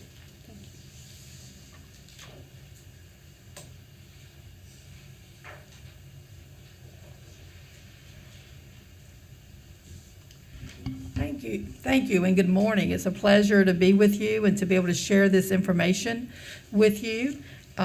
We're going to begin by talking about our innovative assessment development, and we were very pleased in June of 2019 that the U.S. Department of Education gave to North Carolina what is referred to as an Innovative Assessment Demonstration Authority. And what that really means is they gave us the permission, if you will, to develop a new assessment, a new end of grade assessment, at the same time that we're administering our current end of grade assessment. And that what we are developing has to be comparable to what we currently have from a technical standpoint. So whether a student is participating in the pilot or if they're participating in the current end of grade, they're held to the same academic expectations. So that is where the authority comes from. So with this, our solution is what we call the North Carolina Personalized Assessment Tool. And it really has two key parts. And the first part we're really excited about, and that is the 3 interim resources that are through the school year. They're administered throughout the school year. So I know many of you are familiar with our end of grade and our summative approach. And of course, we hear feedback all the time, I'm sure you do as well, that it comes at the end of the year, and then teachers don't have time to take that information and really apply it in the classroom to address the weaknesses that the students demonstrate. This through grade approach will do that because there'll be 3 opportunities for students to take some test items. And I must stop myself right there because we're trying not to call it a test. It really is a resource for the classroom level. And the reason we stress that so very much is because as that resource, how it works is very similar to NC check-ins. Are any of you familiar with NC check-ins? So NC check-ins was based around giving a classroom level formative tool, if you will, where teachers have the opportunity to give some items to their students, and then they actually have access to those test items. And they're able to look for each individual student and see if the student selected the correct answer, which is great news, and if they didn't select the correct answer, what answer did they select? And perhaps why is the child thinking about this in a way that is not directing them to the correct answer? So it's looking more at the student response beyond just yes, no, got it correct, did not get it correct. It's drawing the teacher and the student back to the item to look so they can identify where that gap is so additional instruction can be given. So that is the through grade or through year, people use different terms, component of the North Carolina personalized assessment tool. The other part is the end of grade. We are required by federal law to give a summative, if you will. Summative, what that just means is assessing the students on all of the content standards that are possible to be assessed for the entire school year. But we are redesigning that, and it is what we call a flexible summative. It's a multi-stage fixed adaptive. So adaptive tests, of course, get a lot of attention, and there are some assessment systems that do use an adaptive model. Some adaptive models are item by item, meaning the student takes one item, and of course this is delivered online. So a student gets one item, and based on how they answer that item, whether or not they got it correct, it then would direct them to another item. Ours is a little bit different because it is based on sections, not an item by item. And so one question is, well, why will we not do an item by item? That requires many more items, both to develop and then to administer to the students. Now, some adaptive assessments you'll hear shorten the testing time frame, right? But the federal law requires all students to be assessed on the same grade level content standards. So how a true adaptive works, or I should say one model of an adaptive works, is that once students demonstrate they know a section of content, then the assumption is made they know all the other, right? But to meet federal law, we have to still assess all students on all of the content standards. So this model of this multi-stage fixed adaptive allows us to do that. Using information from those 3 through grade assessments, using that, we will then position students in that multi-stage fixed adaptive. So they'll have an experience that is more conducive to where they are. But the key thing about that is if they then are able to demonstrate that they're a level 5 student, they will be able to do that. So it's not that, I didn't do well all through the year, and so maybe I start out with some items that are more around where I am. If I get all those items correct, then I'm going to have the opportunity to take some items that will show that, yes, I've grown throughout the year, and now I'm performing better than perhaps I was throughout the year. And that's really important for North Carolina for 2 reasons. One, we're very committed to growth in this state. Now, achievement and growth are 2 different things, but growth is incredibly important, and we want to give students the opportunity to grow throughout the year. And then the second is, because we're asked, well, can't we just roll up those 3 through grade and give students an end result rather than have them have to take the test at the end of the year? So those of us that are teachers, we know that we could give items to a student in November, right? And they may get some right, they may get some wrong. It doesn't really seem fair to not give them the opportunity to see some of those items at the end of the year. because between November and May, June, they may have learned that content that they didn't get correct in November. So while rolling them up sounds like a great idea because it might reduce the amount of testing, and we can have a conversation about that as well, but nevertheless, there's some really strong reasons not to do it that way. So we're trying to optimize the best solution, which is, in summary, to give the teachers and the students access to their data at the item level so they can see what they need to work on.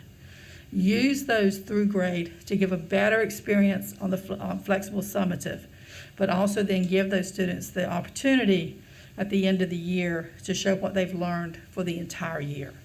And that is really, really critical. So with our participation, we've been able to do this voluntarily. And that's wonderful because we don't really want to have to tell districts or schools that they have to participate. So we've said, hey, who would like to volunteer for this? And we've been really successful with that.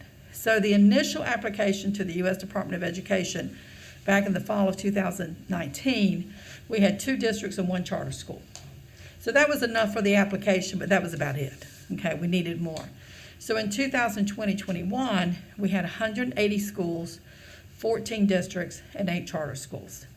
Now for this school year, which is the first year we're actually administering the product, which is we're currently administering the through grade instruments.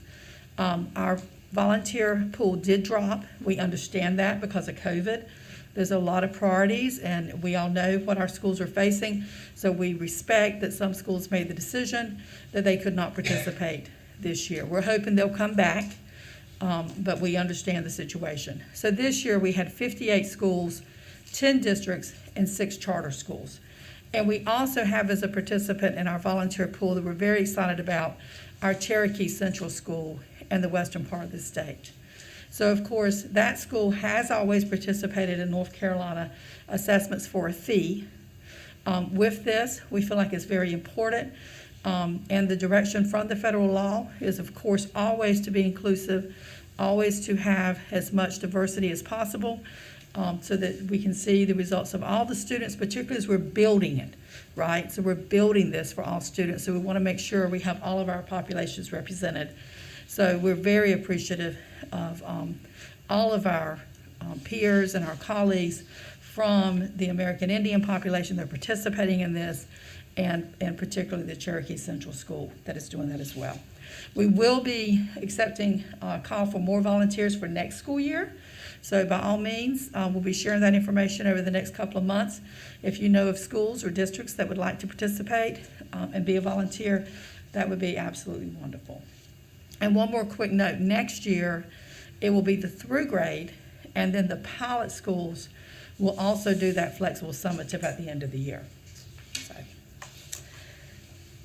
So I think I went too fast, I apologize. So with stakeholder input, this is critical to the process. We have to demonstrate this to the U.S. Department of Education. We have this embedded in all of our processes that we have, excuse me, in testing and accountability. And you can see here we just have some groups that are very critical to this. The Testing and Growth Advisory Group is comprised of superintendents and accountability. We have one chief academic officer that comes together twice a year and gives us input. Our CCB is a representative group of testing and accountability leaders. And then we also have there the North Carolina Technical Advisors. Every state has a technical advisory group with testing and accountability. And we're very fortunate. We have a few individuals from North Carolina actually, but they are esteemed nationally as well as internationally. But we also have some that are external to North Carolina that are experts in this area, and they go through all of our plans, all of our results, and look to give us feedback as possible. So looking at this slide, this just goes through again how it looks. So you have the North Carolina Personalized Assessment Tool, and then you can see the resources, the NC interims, and the flexible summatives, just showing graphically how that looks. One thing is that really this work, as I mentioned before, was grounded, the foundation of it was the NC check-ins. So as we transition to this, because the end result, the long-term goal would be for this flexible summative to be our end-of-year assessment. and for these through grade assessments to be available to school districts to use for this classroom formative resource. So as we shift in that direction over time, the name of those through grade instruments will shift to NC check-ins. That is what most people are familiar with, and it's just not advisable from a capacity point of view, from a stewardship of the state's funds, to run two systems. And really, the NC interims is based on the NC check-ins, so that transition should really be very smooth. So I think I have covered most of this already. One thing I have not mentioned is it is 100% online. And then when I say that, I have to correct myself because we know that there will always be some students who cannot access an online administration. So we are working through the details of how to do that. That is very important. And the reason it is important is because we want to be able, particularly with those through grade assessments, for all students to be able to be in the electronic reporting. So we don't see a breakout of students that had to take paper, but that those students who took paper are in their peer group of all the students, and they're not broken out. That's very important. So we're working on that. We feel very optimistic that we'll be able to hit our goal in doing that. But just to stress that it is a shift of online. I will say, however, that we have districts now that are very close to 100% online administrations. And with that, I'll pause there. I do have some more information about testing and accountability and the requirements from the federal government for this school year. But if I could just pause and see if there are any questions around that or any feedback you would like to give us, we would definitely appreciate that as well.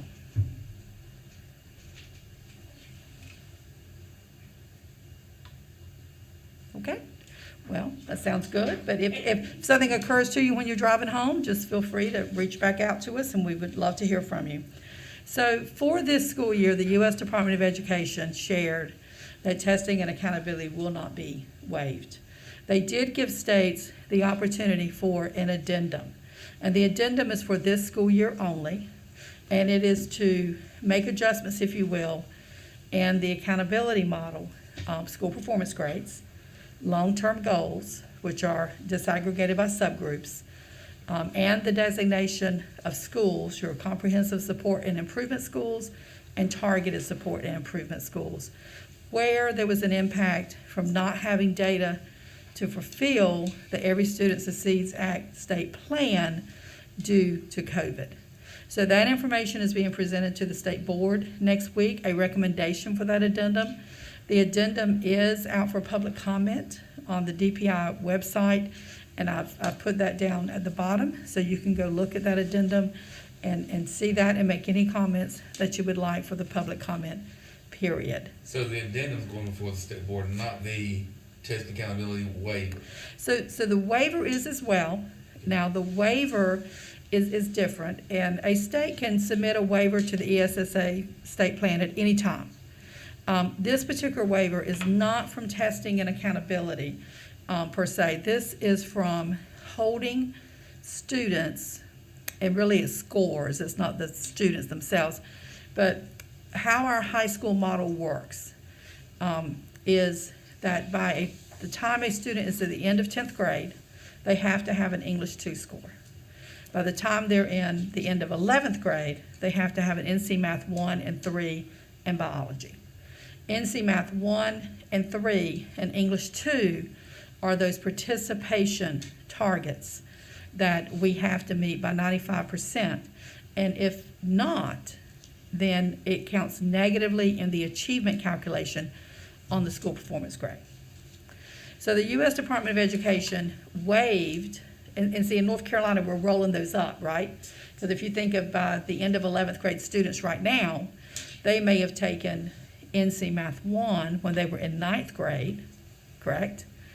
And that score is being waived. Those students are being waived already. We don't have to do anything because the U.S. Department of Education waived testing in spring of 2020.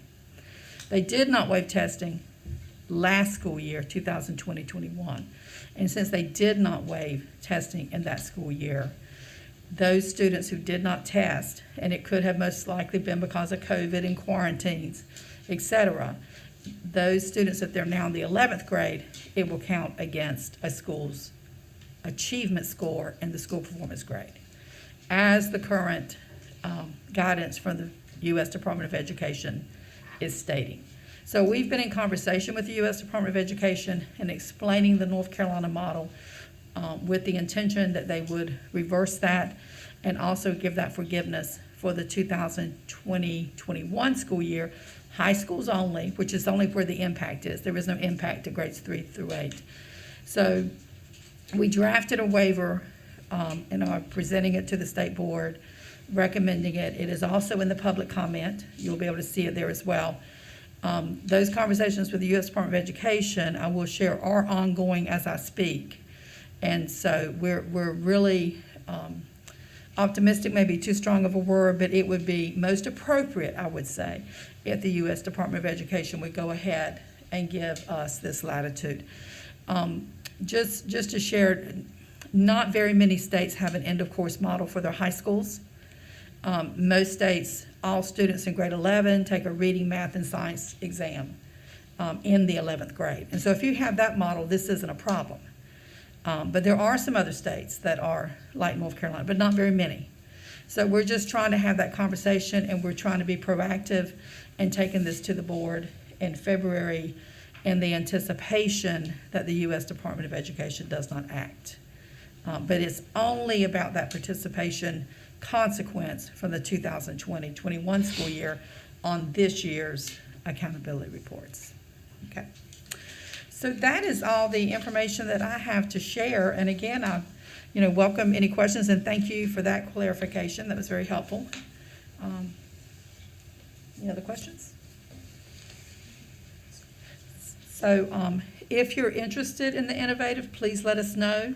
We encourage you. We do webinars on the Innovative about every 3 months, and we post that on our TNN News Network, and we share that also with some other listservs that go out from the agency. We always try to stress that even if you're not in the pilot, we would encourage participation in those webinars to give input, because even if you're not in the pilot now, some of these decisions being made may come to fruition in a statewide system that everyone is going to be participating in. So it would be really helpful to have your input at this time. Okay. Thank you so much. Maybe what we can do is collect some feedback and comments, and we could get that to you at a later time. That would be perfect. Thank you. Okay, thank you. That would give us some time to kind of review and take a deep dive. Absolutely. Thank you. Thank you. All right, up next we have Mr. Rodney Jackson with our updates from Title VI. Before I get started, Ms. Tina, I don't think your question was answered on the textbook thing. But I just text my staff at my office about scholarships, and they sent me all the scholarships that we have available. Okay, And I'll get that to you at break. Perfect. It's a whole Thank you. bunch of scholarships we have found, and I'll get that to you. thank you right now. I will, even though there's a lot of changes in the grant, I will speak fast, because I saw that lunch was just poured around back here, so I will talk fast. And I just got an email actually from Annabella Toledo, who was our representative with the grant, and she, so on the first page, Susan, the date has actually changed within the last 15-20 minutes. It is February the 7th is the opening date of the grant, not 2nd. And at the time has changed, and the closing date has not changed. It is still March the 11th. So February 7th is the opening date for the 506 grant, and it will close on March the 11th. And there is no leeway there. If it's not submitted by March 11th, then you will not be able to participate in the 506 grant. Next page is who do you contact if you need technical assistance. There's that. The phone number is there, and the email addresses that will help you if you have any type of technical assistance. And you're going to need the 506 coordinator will probably need that, because the grant has completely changed from what it has been in the past, and I'll get to that part in a minute. Who do I contact? With the Office of Indian Education, our representative Annabella Toledo, and that's her phone number and fax machine and her email address there, and she will help you out right away. What is the website for the application? This has changed. everybody's going to that OMB Max survey, and all 506 coordinators will be getting that link next week. They haven't sent that out to us yet. You will get it next week. If you go to the next screen, Susan, this is the current link that you can go to, and you can look at anything you want to about the grant. Part 1, Part 2 is on there. That link will probably come down either Wednesday or Thursday next week, but they're going to leave it up until the week you get the link to the new one. But that will tell you everything you want to know about the grant. Next one, Susan. One thing that has changed about the 506 grant is your superintendent has to be your point of contact now instead of your 506 coordinators. Your superintendent can delegate through your grant for your 506 coordinator to be a point of contact, but your superintendent has to be your representative from on your grant from now on. So your superintendent will get all the emails from DC, and he or she will, I guess, will forward them to the 506 coordinator at that point. Who's eligible to submit an application? Obviously, got to be a LEA representative for school. Private schools cannot submit. You have to be a OIE school also. So the next one, Susan.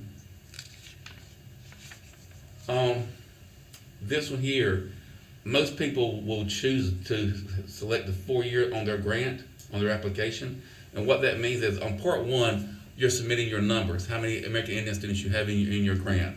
Part 2 is all your comments, how you're going to use your money. And you can select, in the past you've been able to select 4 years, and those comments will stay in there 4 years, and you can go in there and edit just a little bit. Because of this new system they've come up with, everybody's being pushed back to the 1 year. So everything you submitted in the past is going to be wiped clean, and you've got to put in new comments on how you're going to submit your grant or how you're going to use your money. So that's what that is.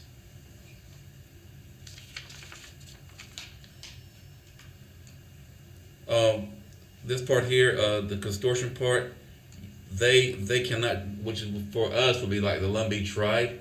They cannot tell you how to use your money. And also Miss Gladys's organization, the Cumberland yes, County. that we have to submit our grant or let them look at our grant to get their signature on it.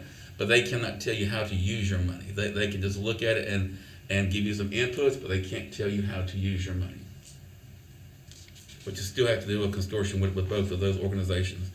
How can I use part? Just once you submit your application, you cannot change it. You cannot change your numbers on March the 11th. You can decrease your numbers. I don't know why anybody would want to do that because that would mess up your money. But you cannot increase your numbers after March the 11th. And that's something that they've changed also. In the past, you've been able to go back in there and make some changes to your numbers before you got to Part 2. But now you cannot increase it, but you can decrease it. Part 2 will open up on April the 5th and will close on May the 19th.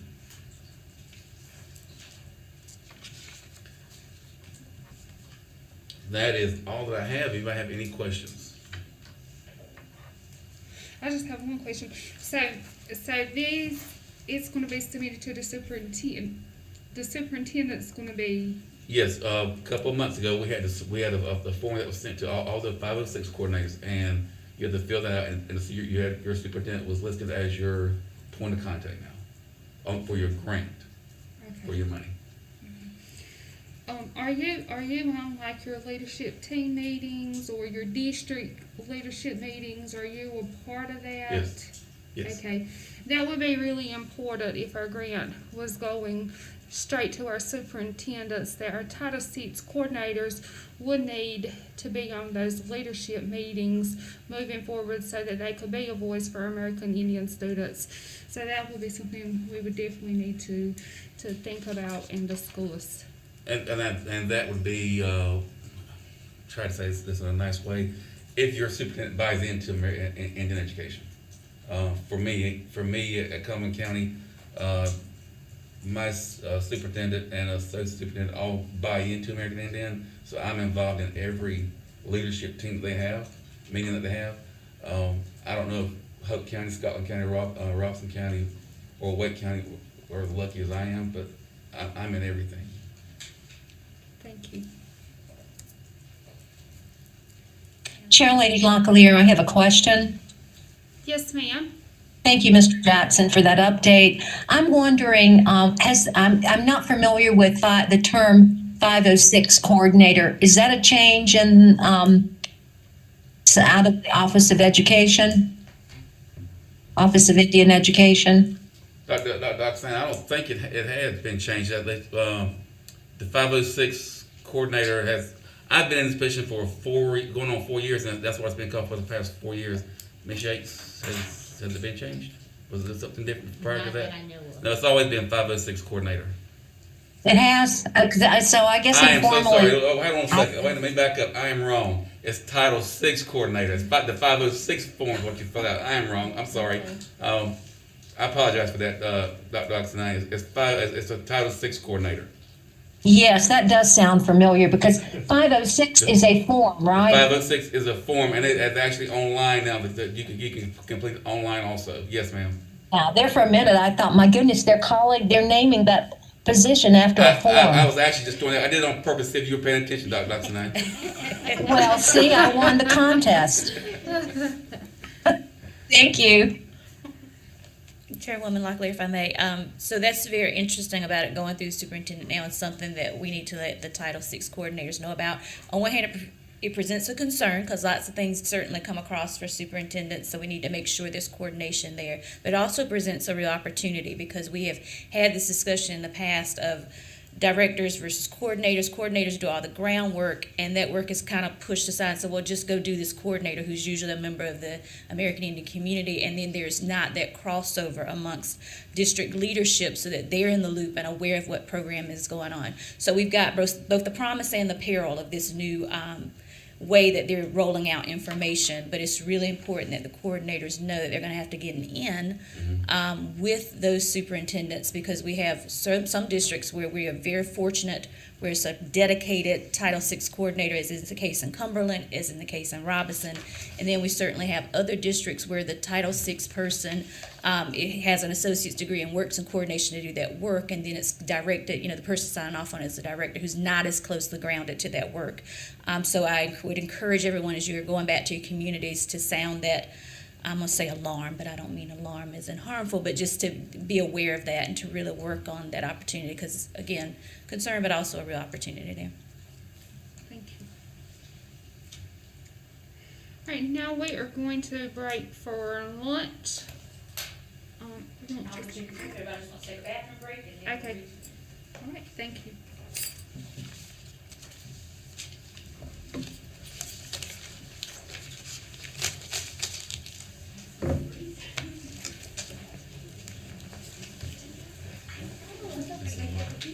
This is the magazine Cumberland County does. We report. And for the month of March, we did a taste of our culture. So we fed everyone at central office, and then we had a mini powwow out there for, we put tents so we put everybody come outside, eat outside, and we had a mini powwow. Very good. Now, have you submitted any of these pictures to, as possible to be put in? I have not. I'll do that. I will take care of it. Actually, I'll email it to my system right now and have her do that. Yes. Give me the email address. It's to Susan. To Susan, okay. Yeah. Okay, gotcha. Okay, we'll take care of that. Susan's, yeah. It should be, You know what, since I have had it, I think. Lunch is ready, and the lunch boxes have your I'll names check on with what you read. Before I contact, my system, let me ask her again, because she may have submitted that. okay. I'll check. Because, sometimes there's a form you have to fill out Mhm. for those pictures to be put in the report. Okay. But, Yeah, that would be the, I know what you're talking about, the forms for the release of the kids' names. We've got that on file. yes, Okay. yes. That would be great to include those in the Okay. report with a little, subheading on what took place and Okay. all that. Yes, that would be great. Okay.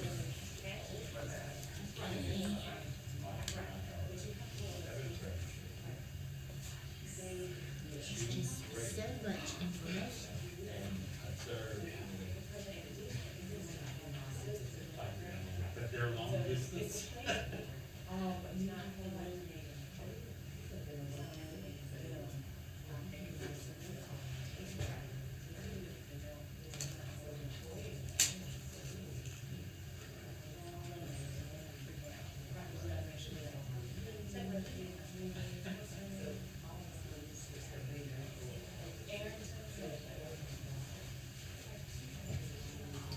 you doing? Hey, how are you? Did we ever hear from Appalachia? What?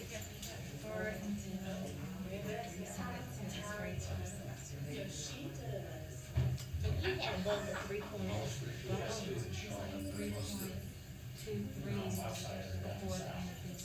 Yeah.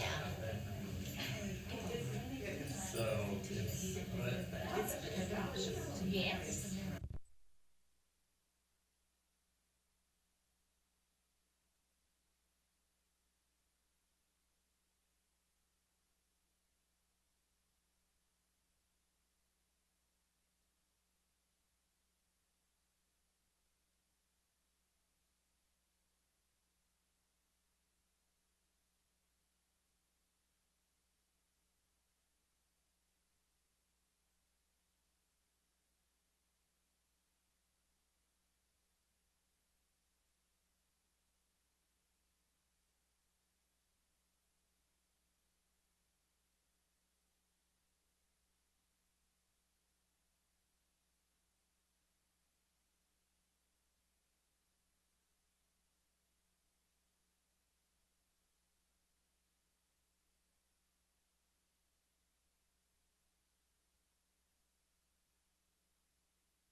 Please be reminded that we are YouTube live. Next on our, that's not on our agenda, we do need to do a oath of office for one of our new members, Representative Edward Goodwin. So if you come up and we can do this oath. You can just read. I changed my mind. It will probably be easier if you just read instead of repeat after me. All right, I, Edward Charles Goodwin, do solemnly swear to affirm that I will support and maintain the Constitution and laws of the United States, and that I will faithfully discharge my duties as a member of North Carolina State Advisory Council on Indian Education. I will, to the best of my ability, advise the North Carolina State Board of Education on effective educational practices for American Indian students, explore programs that raise academic achievement and graduation rates among American Indian students, advise the North Carolina State Board of Education and the North Carolina Department of Political Instruction on ways to improve coordination and communication for the benefit of American Indian students affected by state and federal programs administered at the state level. Prepare and present annual reports to the North Carolina State Board of Education, tribal organizations, and to conferees at the annual North Carolina Indian Unity Conference, and advise the North Carolina State Board of Education on any other aspect of American Indian education when suggested or when requested by the state board, educators, parents, students, business leaders, and other constituents. Now I raise my right hand. The only reason I was using both hands is I wear glasses. So I read that kind of tough. That's okay. So I swear. All right, thank you and welcome to Stacy.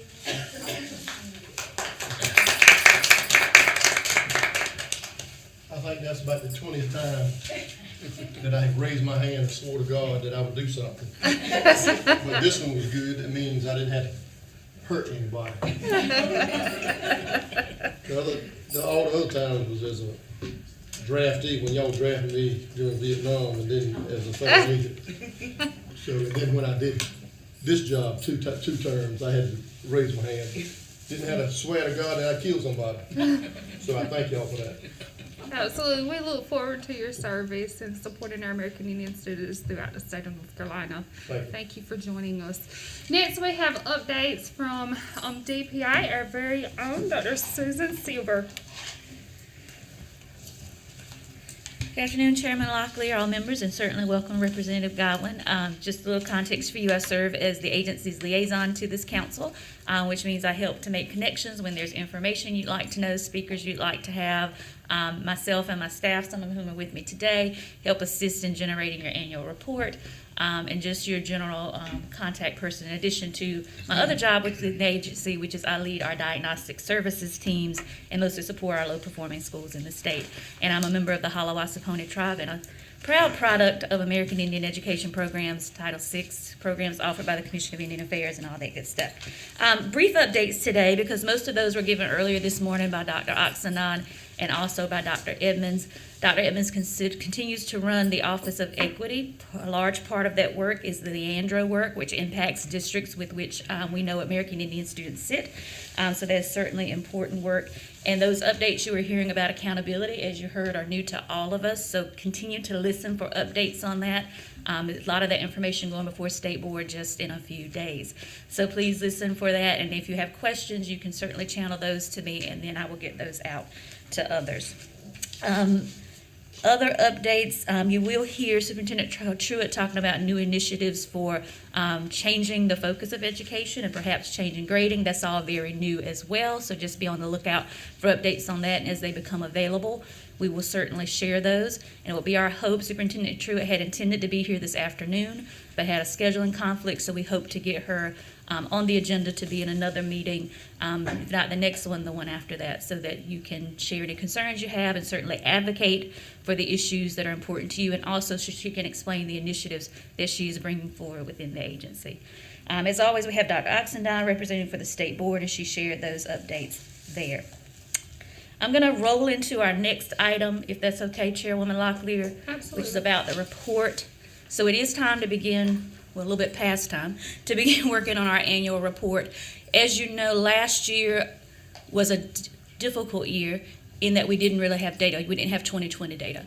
And the Stacy report, as you know, contains the state data where we look at subgroup data and also data from the districts that receive Title VI funding. So last year, we happened to be invited to participate in a pilot program, we being the state of North Carolina, that specifically looked at how American Indians were being served by the state agency. So that data was included in the report instead. We have consulted with Dr. Tammy Howard, who was before you earlier today, and asked her about the validity of the data that was collected last year, because we did have EOGs at the end of last year and EOCs.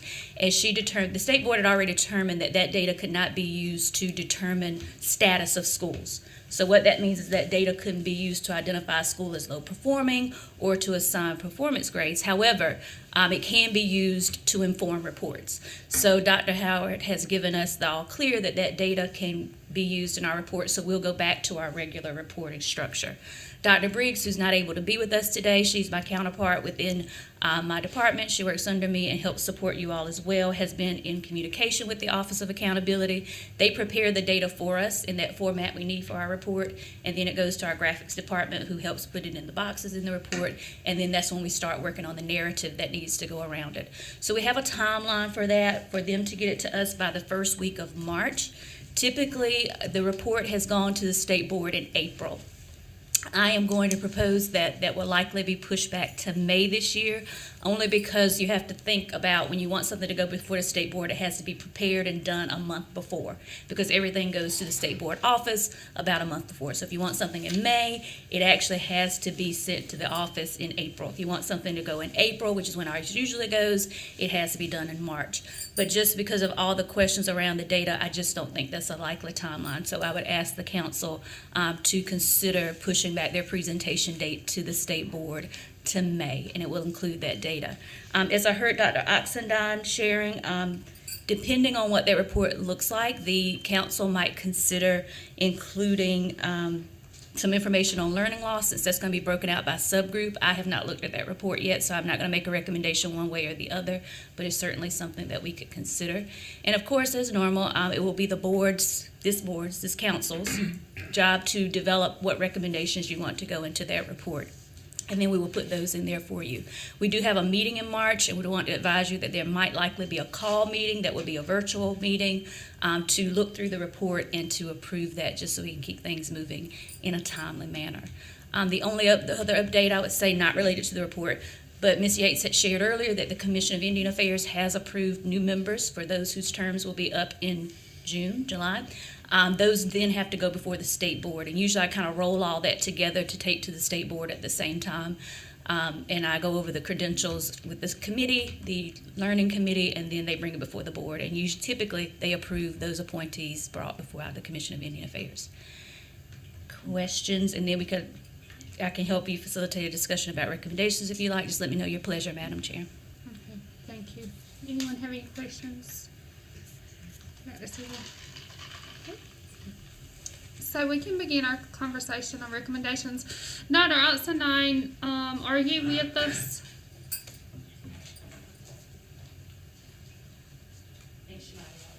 She did log off. I always like to hear her input as it relates to our recommendations before moving forward, since she serves as the liaison to our State Board of Education. So we will need to present some recommendations to go before the state board. Anyone have any suggestions or?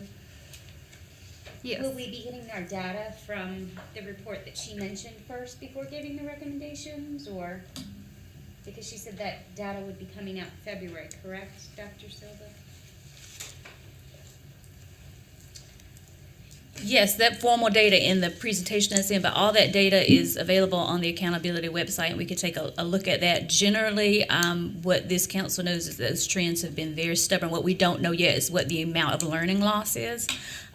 So I think what typically this council does is thinks generally about what do we feel like would support American Indian students in improving their educational outcomes. Typically, there aren't recommendations that are specific to improve, like a SMART goal that might say improve American Indian student achievement in math by 10 percentage points. They typically are focused on here are initiatives we feel like the agency through the state board or being directed by the state board could implement to improve general educational outcomes of students. So certainly if we want to wait for me to send those links to those data and then fine tune them, but what I would recommend today is to just brainstorm what are some general things we want to we being you, let's throw myself in there, you would like to advocate for with the state board. So today doesn't have to be let's walk away with the recommendations fine-tuned. You could just brainstorm, here are some things we're thinking of, and then Dr. Locklear and I could support her in that, could refine those, then we usually send out a few drafts until you all get them exactly the way you want them. Does that make sense? Since we're on this innovative, track, I would like to propose something innovative. We have been offering recommendations, gosh, forever, right? And it's usually 6 to 8 recommendations. And of course, there's so much around that.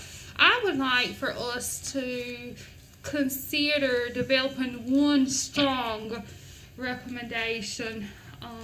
That being recommendation number 1, having a department level position, and then that person could ensure that all these other things take place, right? I would like to propose that we do something innovative this year, rather than giving a state report that includes 6 to 8 recommendations, that rather we consolidate or prioritize and say, hey, this is really what Stacy wants. We would really like to have an department level position. Any insights or input on that? We have a meeting scheduled with the superintendent on February 14th. And that is Greg Richardson from the commission, me as the education committee chairperson from the commission, and Dr. Olivia Oxendine to propose this Office of Indian Education. So we have that meeting that's scheduled for February the 14th to see what her take is going to. We don't know, of course we don't know what the outcome will be, but we will be proposing that to her. And Dr. Oxendine is going to be proposing a way for it to happen. You know, some steps that we would need to take. Okay. And we will see what that response is, and then afterwards we may need to do, well, we don't know what the reaction will be, so we don't know what to plan for the outcomes for afterwards, if it will be supporting a positive outcome or being innovative on going back with more reasons. Absolutely. Right. But I am just really concerned about this textbook commission. And when I went to the website, nothing was on there about social studies. It was only CTE and what's the other one that's up? But it was nothing about social studies on there at all. So I was concerned about the lack of it being listed, and it's up for this year. But Right. undoubtedly, there's another website that it was listed on. I just, on the one for the textbook commission was not listed. Another concern that I have is if we had this position here at DPI where there could be input for this initial contract that goes to the publishers. and I've not seen one of these contracts except for those on the screen, but I would just like to see what that involves. And I know it's based a lot on the standard course of study, but I just feel like that in the initial movement, these publishers need to know they need to really be diverse. And because of our population in North Carolina, we need to really be represented in that. So I don't know what or how, or if that would go back to the same idea, because if we had that position here, that someone could work with social studies department on these contracts that go to them. Absolutely. And I don't know how much of this I need to tell, but I'm gonna say it anyway. On this publisher that contacted a member of our tribe, wanting her to look at this and then actually to work with them on,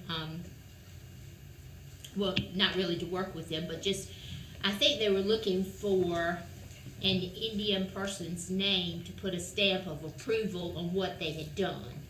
And that didn't happen simply because it was not what we want in there about our Saponi tribe. And then in the conversation, because she would not sign a non-disclosure statement that they had written that would prohibit her from talking about this in any way with anyone, she would not sign it. Because, you know, she felt like the problems that we were encountering as a tribe, other tribes needed to know to look for the same thing. And then they had a larger section on one page. 2/3 of the page was with the Catawba Indian tribe from South Carolina.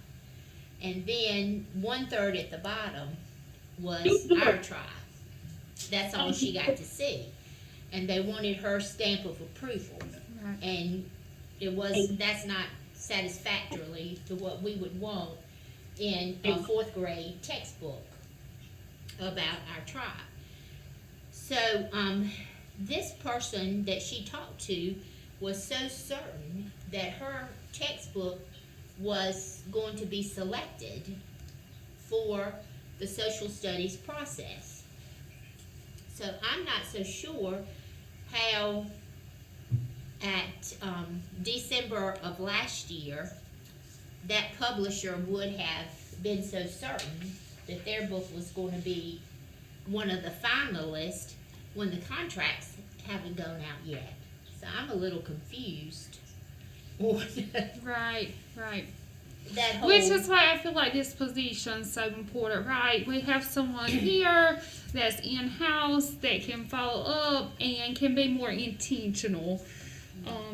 Because each of us are often professional service and community service, and most of us are fulfilling full-time jobs. And so I really think it's so important for us to have someone positioned here that can be intentional and moving forward and a voice for American Indian students. And that could be one of the things that person does, is actually look at represents the social studies textbook standards in an advisory capacity. Right. So I would like to propose that we're meeting with Superintendent Troy on the 14th, correct? Right. And if we walk away with if we don't walk away with something concrete, I would like to propose just recommending number 1. If we do walk away with something concrete, then I will create a Google Doc and share with everyone, and then we can begin to revise these other recommendations. How does that sound? Well, I think we could even recommend for this position what would be so important, for this position to incur. Yes, on- we could elaborate on that. Yeah, Absolutely. even if it is decided on Are for you that. asking like you want us to do a motion that we go in that path, that we're just gonna be like razor focused on this one kind of proposal we put before the board? And I think if we go at it from both angles, we're coming at it from Stacy's side. She's also, along with Stacy, coming at it from the North Carolina Commission of Indian Affairs. It says we're razor focused on this. We really need a permanent, full-time position that's gonna focus on this and guide us in the right path. And make sure that every district has a Title VI program. Make sure that every district, well, actually the state is reviewing all of these textbooks to make sure that they're appropriate, so it encompasses all of that. Absolutely.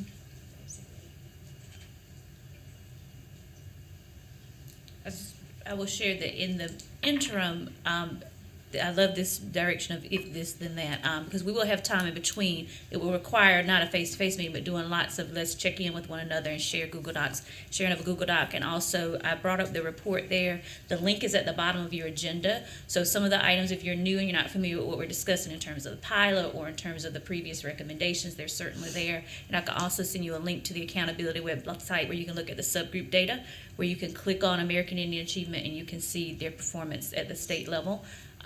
That way, if the first initiative goes through, and let's say you all get a green light of yes, let's figure out how we can get funding for this position, and then you're ready to make other recommendations, you have that data available to you to inform your decision making. And I think too, I recently became a part of the ARP plan committee. And one thing that we've had 2 meetings, and one thing we've talked about is how we're going to accelerate the programs and make sure that we're helping students through the COVID-19 and recover. And I feel like all of it is kind of intertwined, and I feel like that position could even work on the questions that we had, Tuesday when we had our meeting.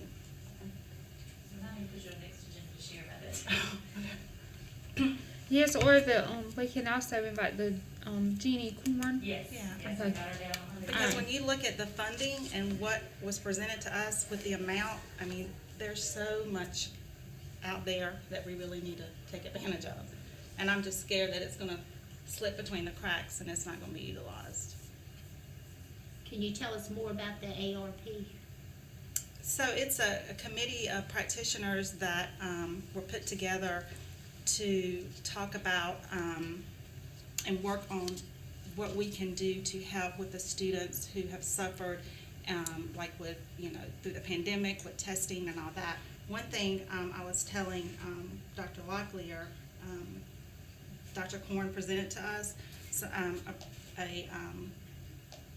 a program and how she's gonna, things that she felt like that we need to look at. And I think that that's something that I would like for us to maybe have her come in and talk to us. But you've got representatives from the charter school and the public schools, superintendents, teachers, the NCAE, and it was just developed in January. Yeah, and I was going to say, and I don't think we communicated this back, but with Dr. Locklear, that group reached out and asked for a representative from Stacy, which was a huge milestone, having them reach out to us, and that was, the recommendation was put forth was for Tina to represent us, and she accepted, and so she's been Stacy's representative on that committee. And my apologies for getting that, so she'll be on our next thing, share That's now, okay. and then I'll also put you on the agenda to share formally about that as well. Yeah.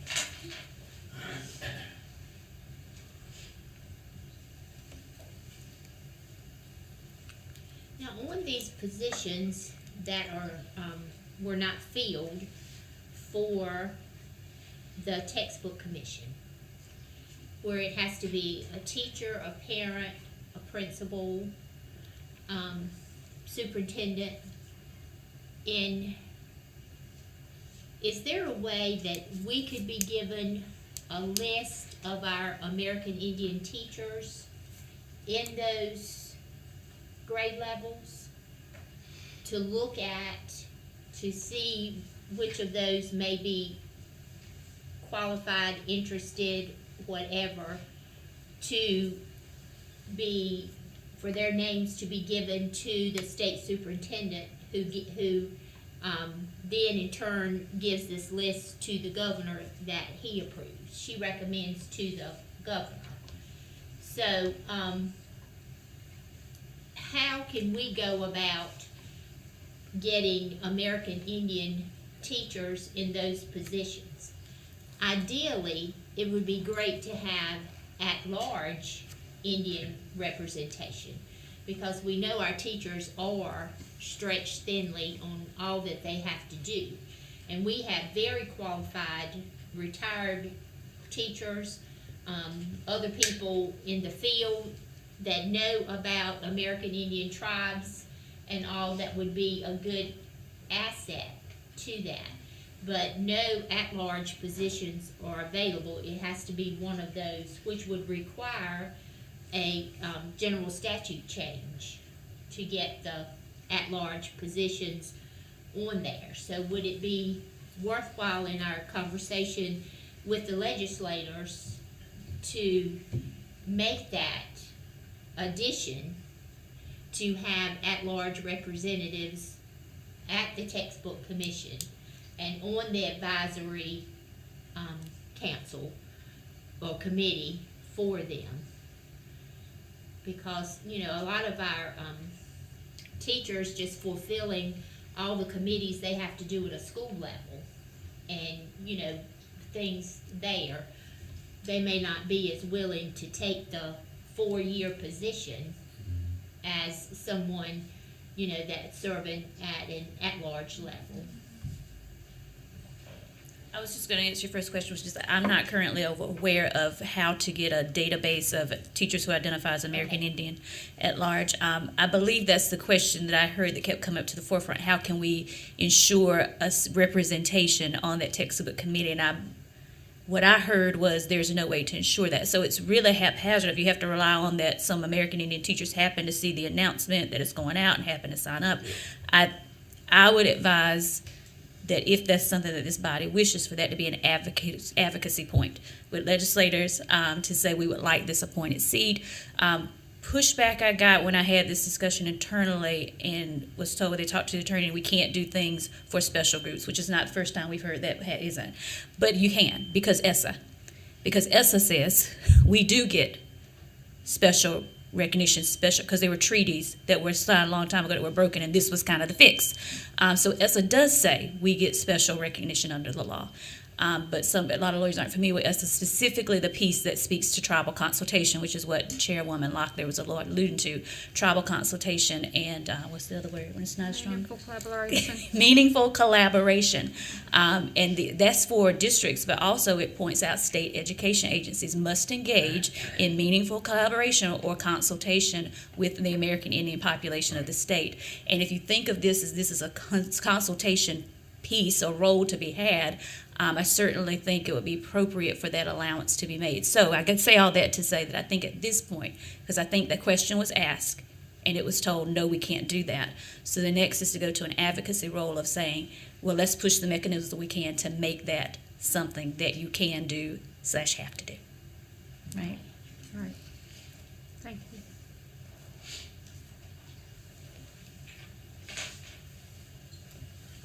And if we had that position, that person could certainly say, like, you know, we go back. That's one of our priorities.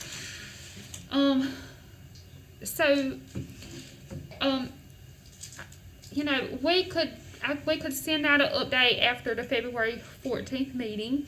Dr.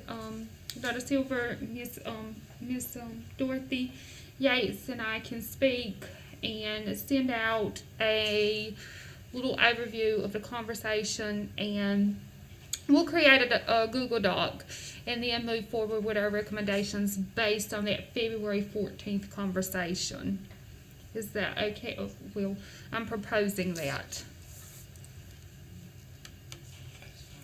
If any, I motion to approve it. Okay, second it. Can you state your names just for the minutes, because we're recording? Okay, That's how we're sorry. typing it. Tina Lance, I motion to approve. I second the nomination. Melissa Lee, sorry. all in favor, say aye. Aye. So moved. This is Angela. All right, next we have announcements. I'm not finished. Oh, I'm so sorry. With this, excuse me. I'm sorry. With this, I'm laughing about that because I tried chairing one of the commission meetings, and one of the ladies on there did just what I almost did, so. And I bet you complained about it. I know how it feels, so I apologize, I will do that correctly the next time. Now, on these advisors that, they send out is it the advisors that they send out the emails for and they answer to, or is it the commission, the textbook commission members? Can you ask that again? Excuse me? Can you ask that again? And there's 3 levels with this textbook commission. The first being from DPI and social studies content area that puts out the contracts. And I think if we get this, when we get this position, our person would be the one to sit in with that decision-making process. The second one is at the textbook commission level, where we have the 23 positions. And until that legislative content has its time to work through the system, those are the people that answer the email about being on the textbook commission, or is it the third level, the advisory? Right, so I'm no expert, but I'm going off of what I believe Carmela said earlier. So the textbook commission is that commission is appointed by the governor. They ultimately say, yes, we recommend these for approval to the state board. It's the advisors that's made up of the teachers who give their input to the textbook commission so they can ultimately make a decision, right? That get the emails? Yes, about would you like to serve, would you like to be a textbook reviewer, I think is how it's worded, or something like that. Yes, they get that email. So how can we get the word out to our American Indian teachers that we need them to volunteer to be on that committee? Can I answer that, Susan? Yes, You're gonna have to have somebody from that county to reach out to those teachers. We're looking for two. Lumbee Tribe got this huge grant, and they were awarded back in October, and part of that grant is they've got to have tutors for tutoring their students. So we're actually right now looking to see how many Indian teachers I have in Cumberland County. So I called HR. I said, hey, how many Indians do I have in Cumberland County? They said, we got to sit down and go through this one by one by one. Mm-hmm. So that's what it's going to take. You're going to have to find somebody in Robinson County, Cumberland County, the Cherokee, what county? Jackson. Yeah, Jackson County. You're going to have to find somebody in every county to go through their school system to do that. And it's going to take some time. And Unless you're in her county where you're predominantly American Indians. There could be privacy issues with HR too, Yes. because of someone's Yeah. ethnicity, Yeah. like disclosing that information. So there's like a lot of steps. I would just agree with what Rodney's saying. It's not just something you could look online and see all of them and have access to it. Because there's privacy. It's kind of like health HIPAA issues or like ethnicity, or HR issues. You can't just say this person's Native American unless they voluntarily say I'm Native American. So, Just like with a student, the same thing. You can't. Tribal councils or governments or whatever you want to call them, what if they just make a list of who they know? Like, they know they're an educator, they know they're a teacher. Like, everybody in my county knows I work at East Columbus High School. Why couldn't that kind of list work for now until you work around the privacy issues? Because I doubt anybody, if you were to call Columbus County Schools, I doubt anybody is gonna respond with a list of employees that identify as Native American. I think it's gonna have to be more like you work there so you know who identifies as Native American.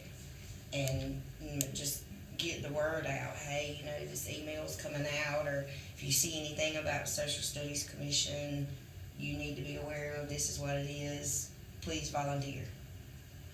Couldn't the Indian Affairs Commission come up with teachers who or parent committees. Indian Well, heritage? as the chair of the education committee, we can, as a committee, can get this information out to each of the tribal and urban organizations and ask them to respond to do a poll of their tribe and, get back with us. We can do that, but looking at time element is what's going to be so important, because right now, like I said, these tribes, in a minute now, we're going to have to be able to explain spending $714,000 and other things that they're doing. So but we'll do our best on getting a list of these. So of people who would be interested on serving as advisors to the textbook commission. And then once we have their names, we can give them more specific information when we know these emails go out, and responding to them. So we can do that, but I was just wanting quick. Well, mess. I think the Indian Affairs Commission could do it quicker, because you're dealing with Indian education, and these teachers of Indian ancestry, and they wouldn't get that upset with you. You take somebody else, another teacher that's not Indian, you try to include them and just automatically reach out and touch them, they could get very upset with that. But I don't think that's the particular case in the Indian Affairs Commission. If y'all tried to identify the number of teachers, all of them would be interested, but I think you would find So I think, I'm sorry, go ahead. I want to kind of go back to where we were talking about the standard course of study with this. So by the time those textbooks get to us and somebody to review and to pick yes or no, why aren't we focusing on the standard course of study, which is the information that we give to the textbook people to write the books and hit it there first before it even gets to advisors and people are reviewing it? Because if we can hit the standard course of study with this is the 8 tribes of North Carolina, and give that information out, this is what we want to see in our books, and so when they spend a year and a half researching and looking up, it's already there. Because by this point, we're going to reject all these books when we actually could have had 10 books that had legitimate information in it, substantial information that we want to see throughout the school. I think it's great that we get the people in place, but if we don't have that groundwork first of, oh, this is what you want, then they can't build it. They can't make it. Well, I'm concerned about that textbook that's going to be voted on in December and actually be in our children's hands for the next 5 years. And I realize we've got work to do with the standard course of study, but if we could get someone on that advisory committee for this year that would say this textbook isn't adequately meeting what we want for that, then it says the textbook has a chance to correct that, right? If the information is not correct. So we're gonna have to do the Band-Aid approach probably for this year. But I totally agree that is something, that we may want to look at. So those social studies revisions, they were just revised, so we still have quite a long time before we have any voice for that. So I do agree, Ms. Yates, that moving forward, and that's what I pressed Dr. Fair on, was, hey, can we appoint someone for Stacy to serve in that capacity? She just gave us the public comment link, so we did not receive anything intentional or affirmative today. So, I would like to, to kind of defer to North Carolina Commission of Indian Affairs to reach out for a governor, because she was saying the governor is going to be appointing that person, to get someone appointed as an advisor.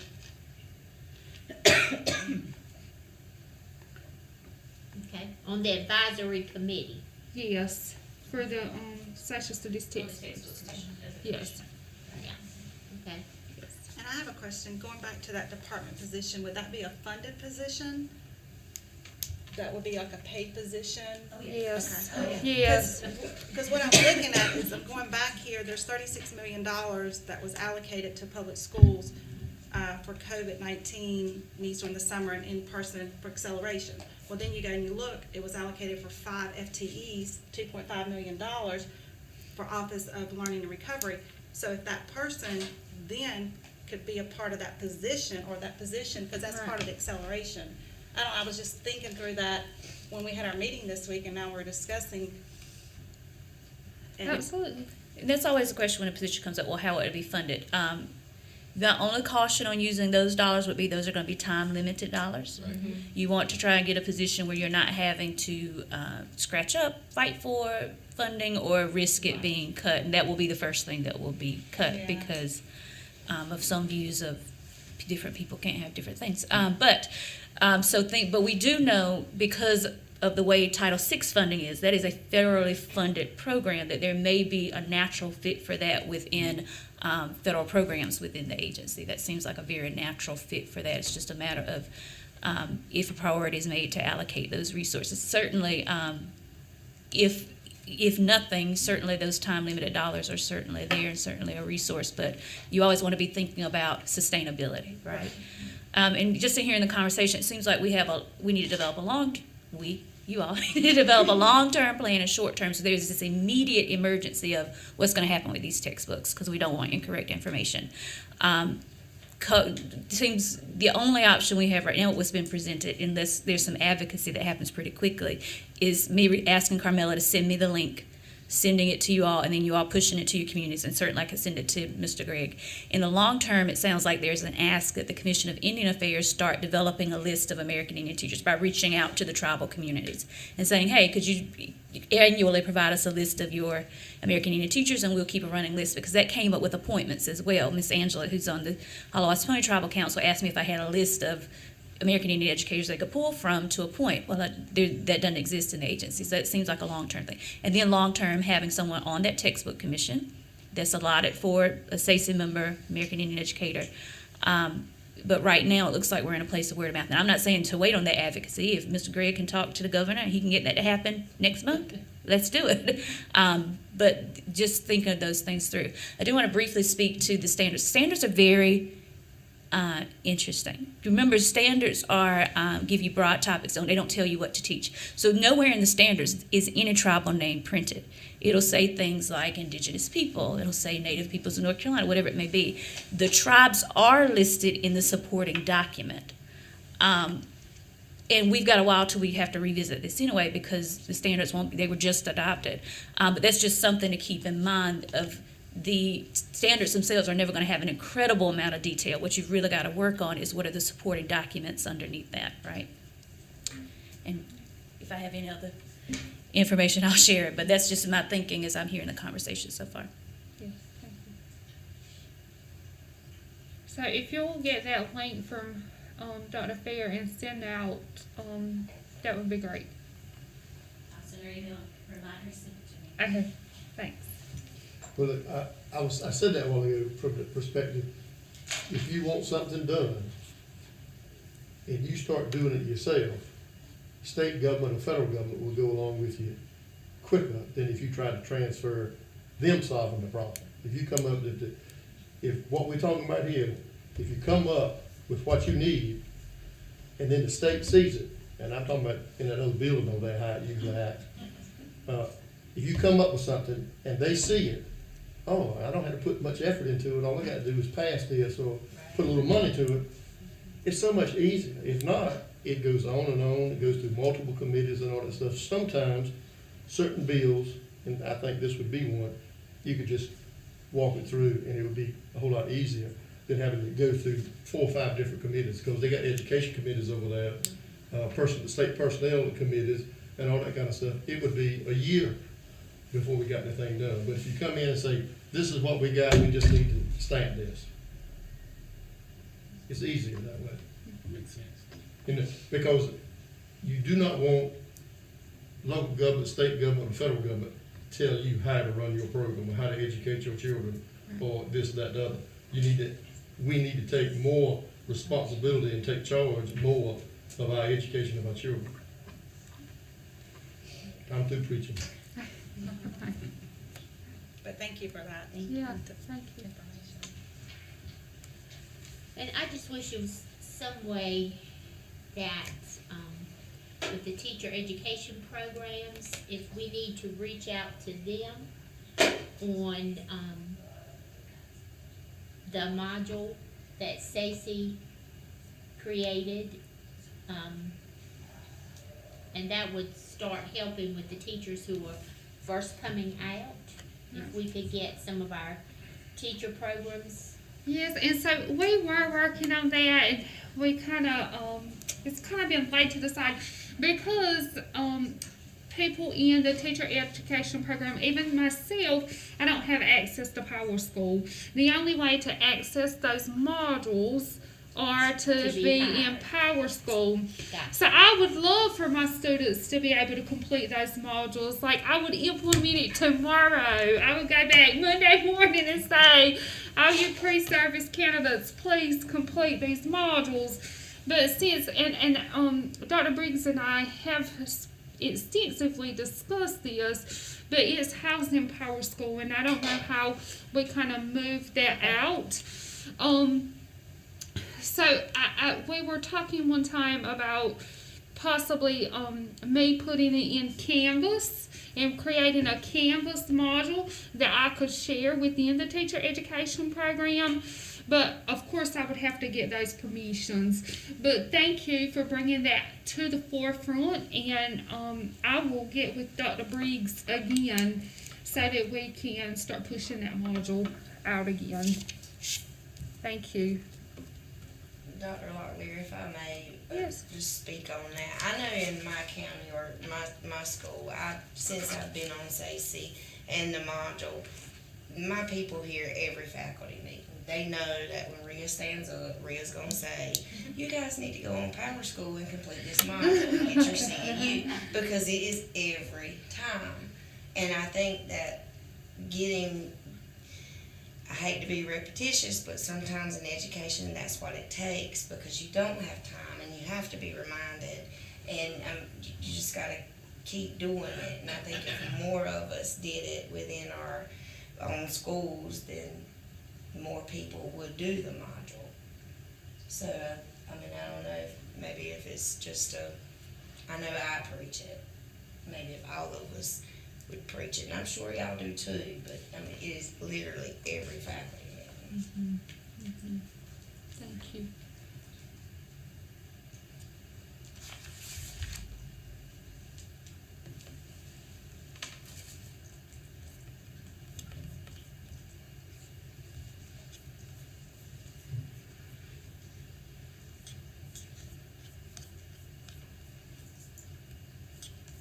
Well, what about our mascots study? If we go to the regular recommendations instead of the big overall one, I think that should be one of our recommendations with the study that was done with the mascots. So I think we would still include that mascot report in our SACE. I think we should always include that. We are continuing to work on that resolution. We had an organization to offer us some input. Mr. Frank Cooper and Dr. Olivia Locklear have completed their side. Another organization offered some insights. I do need to compare the two documents, look over those. That's why they weren't here today. We didn't propose on that. But we will continue to include, as part of our SACE report, an update on American Indian mascots. Okay. And the update will certainly be there in terms of recommendations. I will say, because that has a tendency to draw the air out of the room, that if that position is really what you want, I would have that information in there. But I don't know if that will be my leading recommendation, because the mascot issue takes all the air out of the room. Because it's such a hot button issue for some people. It certainly, and then so everything, as Dr. Chairwoman Locklear was saying, flows from that position, right? Because then you've got that advocacy piece there all the time, that constant pressure that my role does not allow for. My role allows for many means of support, but not that constant push, right? So it's that time to decide how and where do we want to push and prioritize, right? Because at the state board, when these recommendations were presented at the state board, American Indian mascots became the focus of discussion with the state board last year. That was the entire conversation, and so our position kind of got laid to the wayside. When I gave that report, they kind of picked one and they went with it. So I do think that we kind of need to figure out where we want to go and press on that one thing. And I've been speaking with Dr. Oxenine, who's our liaison to the state board. She said, it would be great if we could have, if we could minimize a little bit some of our recommendations. And so when I think about that, I think about prioritizing. And again, that advocacy could come in that position. But we would still include our mascot update as part of our SACE report, as we always do. We took that back up last year, I think it was, and we will continue to include updates on American Indian mascots in the report. So that will be part of the 2022 report. Anything else? So we're gonna focus on the person, the position, the recommendation number one. And I agree with that too, because looking at all of our recommendations, that one position could cover 2, 3, 4, 5. I mean, it could cover all of that if we had that one person. Absolutely. And so after that February 14th meeting, we'll create a Google Doc, and I'll share that with all members of the SACE committee. And then we'll know how to go about formulating our recommendations based off of that conversation. That's what we voted on. Okay. Any announcements? I did have. Go ahead. I'm sorry. Excuse me. No, you're fine. I wasn't here for the minutes, and I don't know if the correction was made for any of the minutes. No, we did not have any corrections in the minutes. It's just one word, but I think it's important to the meaning of the minutes. Okay. On page 9, Mm-hmm. where it says illumination of American Indian mascots instead of elimination. Okay. Thank So you. just that one, We'll note that and get that corrected. Thank you. because we don't want to light them up. Right. We're gonna eliminate them. Thank There's you. a correction on that same page with the spelling of my name. But that one word I thought was very important that we needed to Absolutely, thank you for that special attention to the minutes. Excuse me for being extra detailed. No, it's appreciated. It's appreciated. I did have one announcement. I did get an email from the Hunt Institute. They are doing a study in partnership with Duke Sanford School of Public Policy Center. It's a needs assessment that will be used to understand the needs of families and providers when it comes to early childhood education. And we all know that I don't like to say achievement gap. I like to say misalignment of curriculum. It doesn't start at birth, right? So if you would like to provide any insights on that, please shoot me an email. They have some times available in which they will meet with stakeholders and you can provide your input as it relates to early childhood education and our younger students. So you shoot me an email and I can just send everybody that link. I'll just send everybody that link, and if you have some free time, then and you would like to offer voice, then I'll share that with everybody and you can sign up in the Google Doc for a time. How many do they need? Do we need to send this out to our mass emails? Or? When I looked, I think there was like 10, 15 slots. Oh, okay.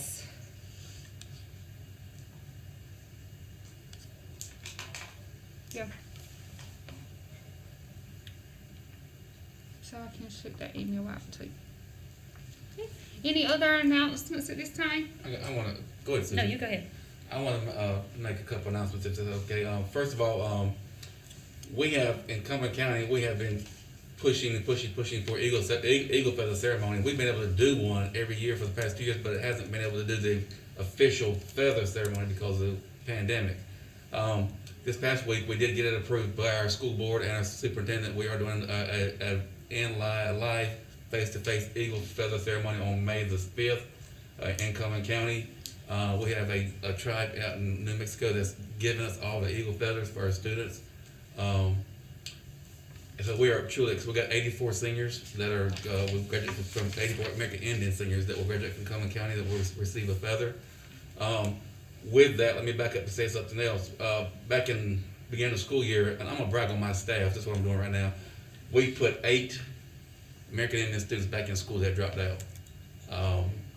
And they were all males. We got them back in school. Of those 8, 7 of them are still in school. 1 had to drop out because of financial reasons and hardship within the family. But those 8 are on track to graduate this May. Another thing within Cumberland County, we're having a really hard issue right now with mental illness. I got a phone call last night. We've had the 3rd American Indian to try to commit suicide since school started. This one was not successful. 2 other ones were. The last one was right before Thanksgiving. A 6th grader blew his brains out with a 9mm. So mental illness is a true. It exists, and it's really there for American Indian students. And then the last thing I want to mention is we've talked earlier about scholarships and stuff. I've got someone in my office that focuses just on finding scholarships. There's no reason why an American Indian student should not be going to college, community college, or college for free. There's so much out there. So much is out there. I will send that stuff to you, those links to you that we have, but you should push that for your students, your family members. There are so many scholarships out there, whether they're going to community college or whether they're going to 4-year college. There's so much out there. I'll get that to y'all. Thank you. Thank you. Thank you very much. Mr. Wright, I'm gonna call you personal as a person with a daughter at UCLA, paying that state tuition. Yes. I need some personal consultation. The question was raised about travel. Our apologies that it has not been timely. Ken ran downstairs so he could get an update on that. Carmen, who you met earlier, had just brought this issue forward yesterday to our director, and our director has said she will escalate the issue. So if I hear something back, I'll send out, let you know. I've been told this is going forward, so if you don't get it, to reach back out to me. But we did. It's our understanding that as of yesterday, it was escalated because it was a realization that there was an error. So that's an update there. Any other announcements at this time? Oh, one more thing.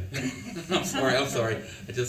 Back in March, back in November, we had the American Indian Heritage Month. My staff, we did several things that month. One was our videos that we do every year, but we also took a moment to feed everybody at Central Office, and we called it a Taste of Our Culture. And the magazine in Coleman County did a big special on us in here. We fed everybody at Central Office. We had a mini powwow. It was wonderful. But again, I want to brag on my staff. We're just doing some great things, and so I wanted to throw that out there also. Thank you. I'm done now. Share some of your staff. Share some of them. Do we need to, put a call out for pictures for the report? Yes, we do. Yes, Dr. Breeze could send an email out to all the Title VI coordinators, and they get the YouTube link. So if any of you are listening and you have pictures from your program that you'd like to share, we'll incorporate those into there. We've been able to have beautiful cover photos, which you see around the room the last couple of years. Certainly, I anticipate being able to do that this year. We have a lot of American Indian photographers out there who are taking great pictures, so we've been very blessed the last couple of years. But internally, yes, pictures, Title VI coordinators, we will formally send something out, but also any listening via YouTube, if you have some, please share those. Please get the release form. There's a release form that I'll include in the email, but also you can find it on DPI's online website. You have to have that release form in order to be able to use it. And Do you have to have that? We keep it on our file because I'll need to have it. Is it the same one that our school may have? Probably not. There's probably a special DPI one. Okay. It's probably a special secret DPI one. But yeah, I'll need that for the graphics people so they'll know I didn't steal anybody's picture.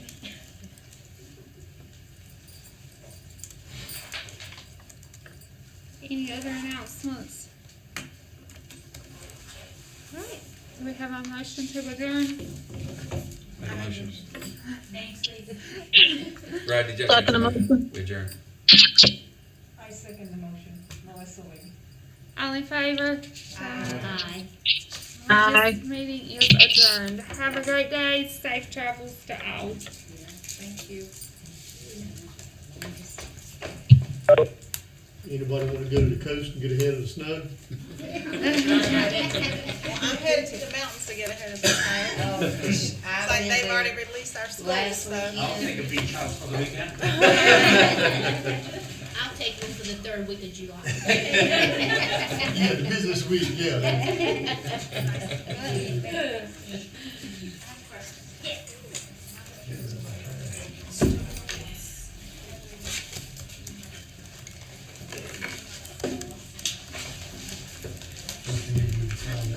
Yes, sir. Have it.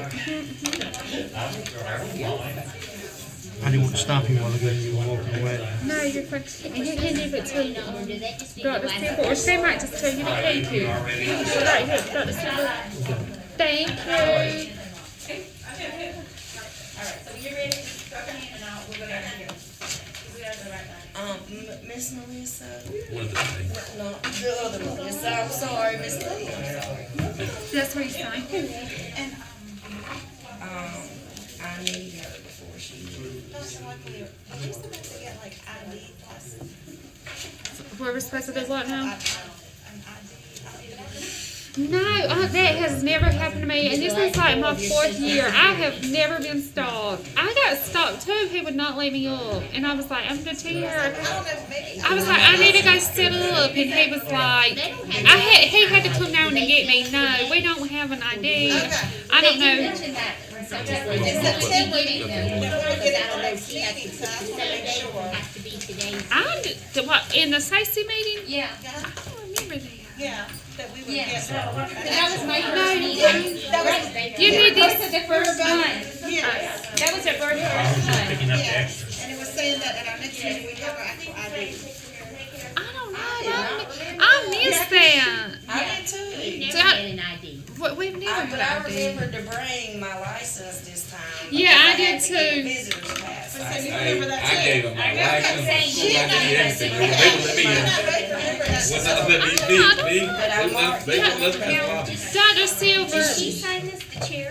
I'm not tall enough for to get my picture on my, or claim it. That's us. That's us. I haven't even decided my age. Of my parking, so I don't know that yet. Yeah, I marked it in red. I did not pull them up. So we have can't turn it in today. I've got some It's not what they thought it was, but it's not, they can't exactly figure out exactly. Or full social, yeah. And she's still plugged in, still working through all the Is she turning a block or something? She is. I'm gonna turn it in. She's cycling, doing that. Yeah, she's gonna get a national event. Oh, we're doing. See ya. Is she? You gonna do your ceremony? Yeah, I just emailed all the tribes, asking for a copy. I asked for a flag or a banner, and we'll put all the tribes out there. I'll just make sure And that I the can fellow was email. going to just email it.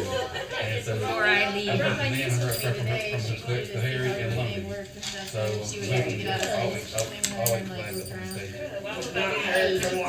up on the stage.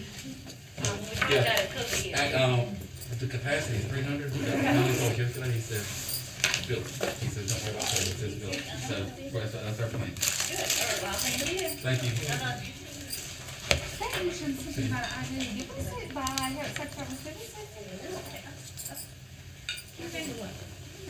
say I don't remember that, Natalie. I still don't know. We had one a while back that you could show, like if you stayed in the hotel and you would get state rates.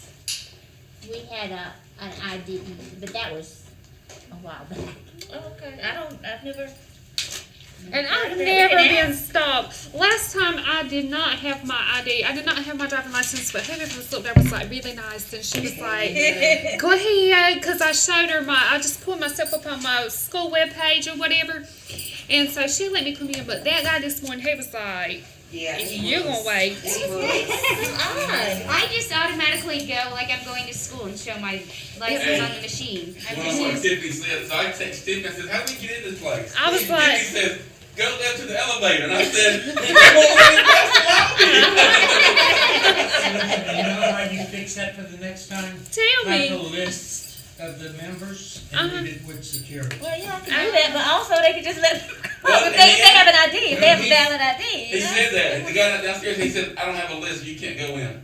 He said that there's a policy right now, no visitors in the building. Okay, well, I'm gonna see if that's true when next day board comes. I'm gonna see if that's actually the case. I'm gonna be sitting down and saying, I didn't feel so It's bad not- when it's he not- made it's not- I didn't feel so bad when he made the representative wait. It's like But yes, it's gonna I will make do it that. like. Well, and then I took my Then picture, that's and I'm like, usually you you just can give see your him, driver's so she's like, license you and know, sign from here to here, But he so. said Oh, we're done? no visitors in the building. Gotcha. I'm always a day late and a dollar short. Reception I area. This building is kind of in That's and why I out. put you here and Has it really? Oh, wow. And I was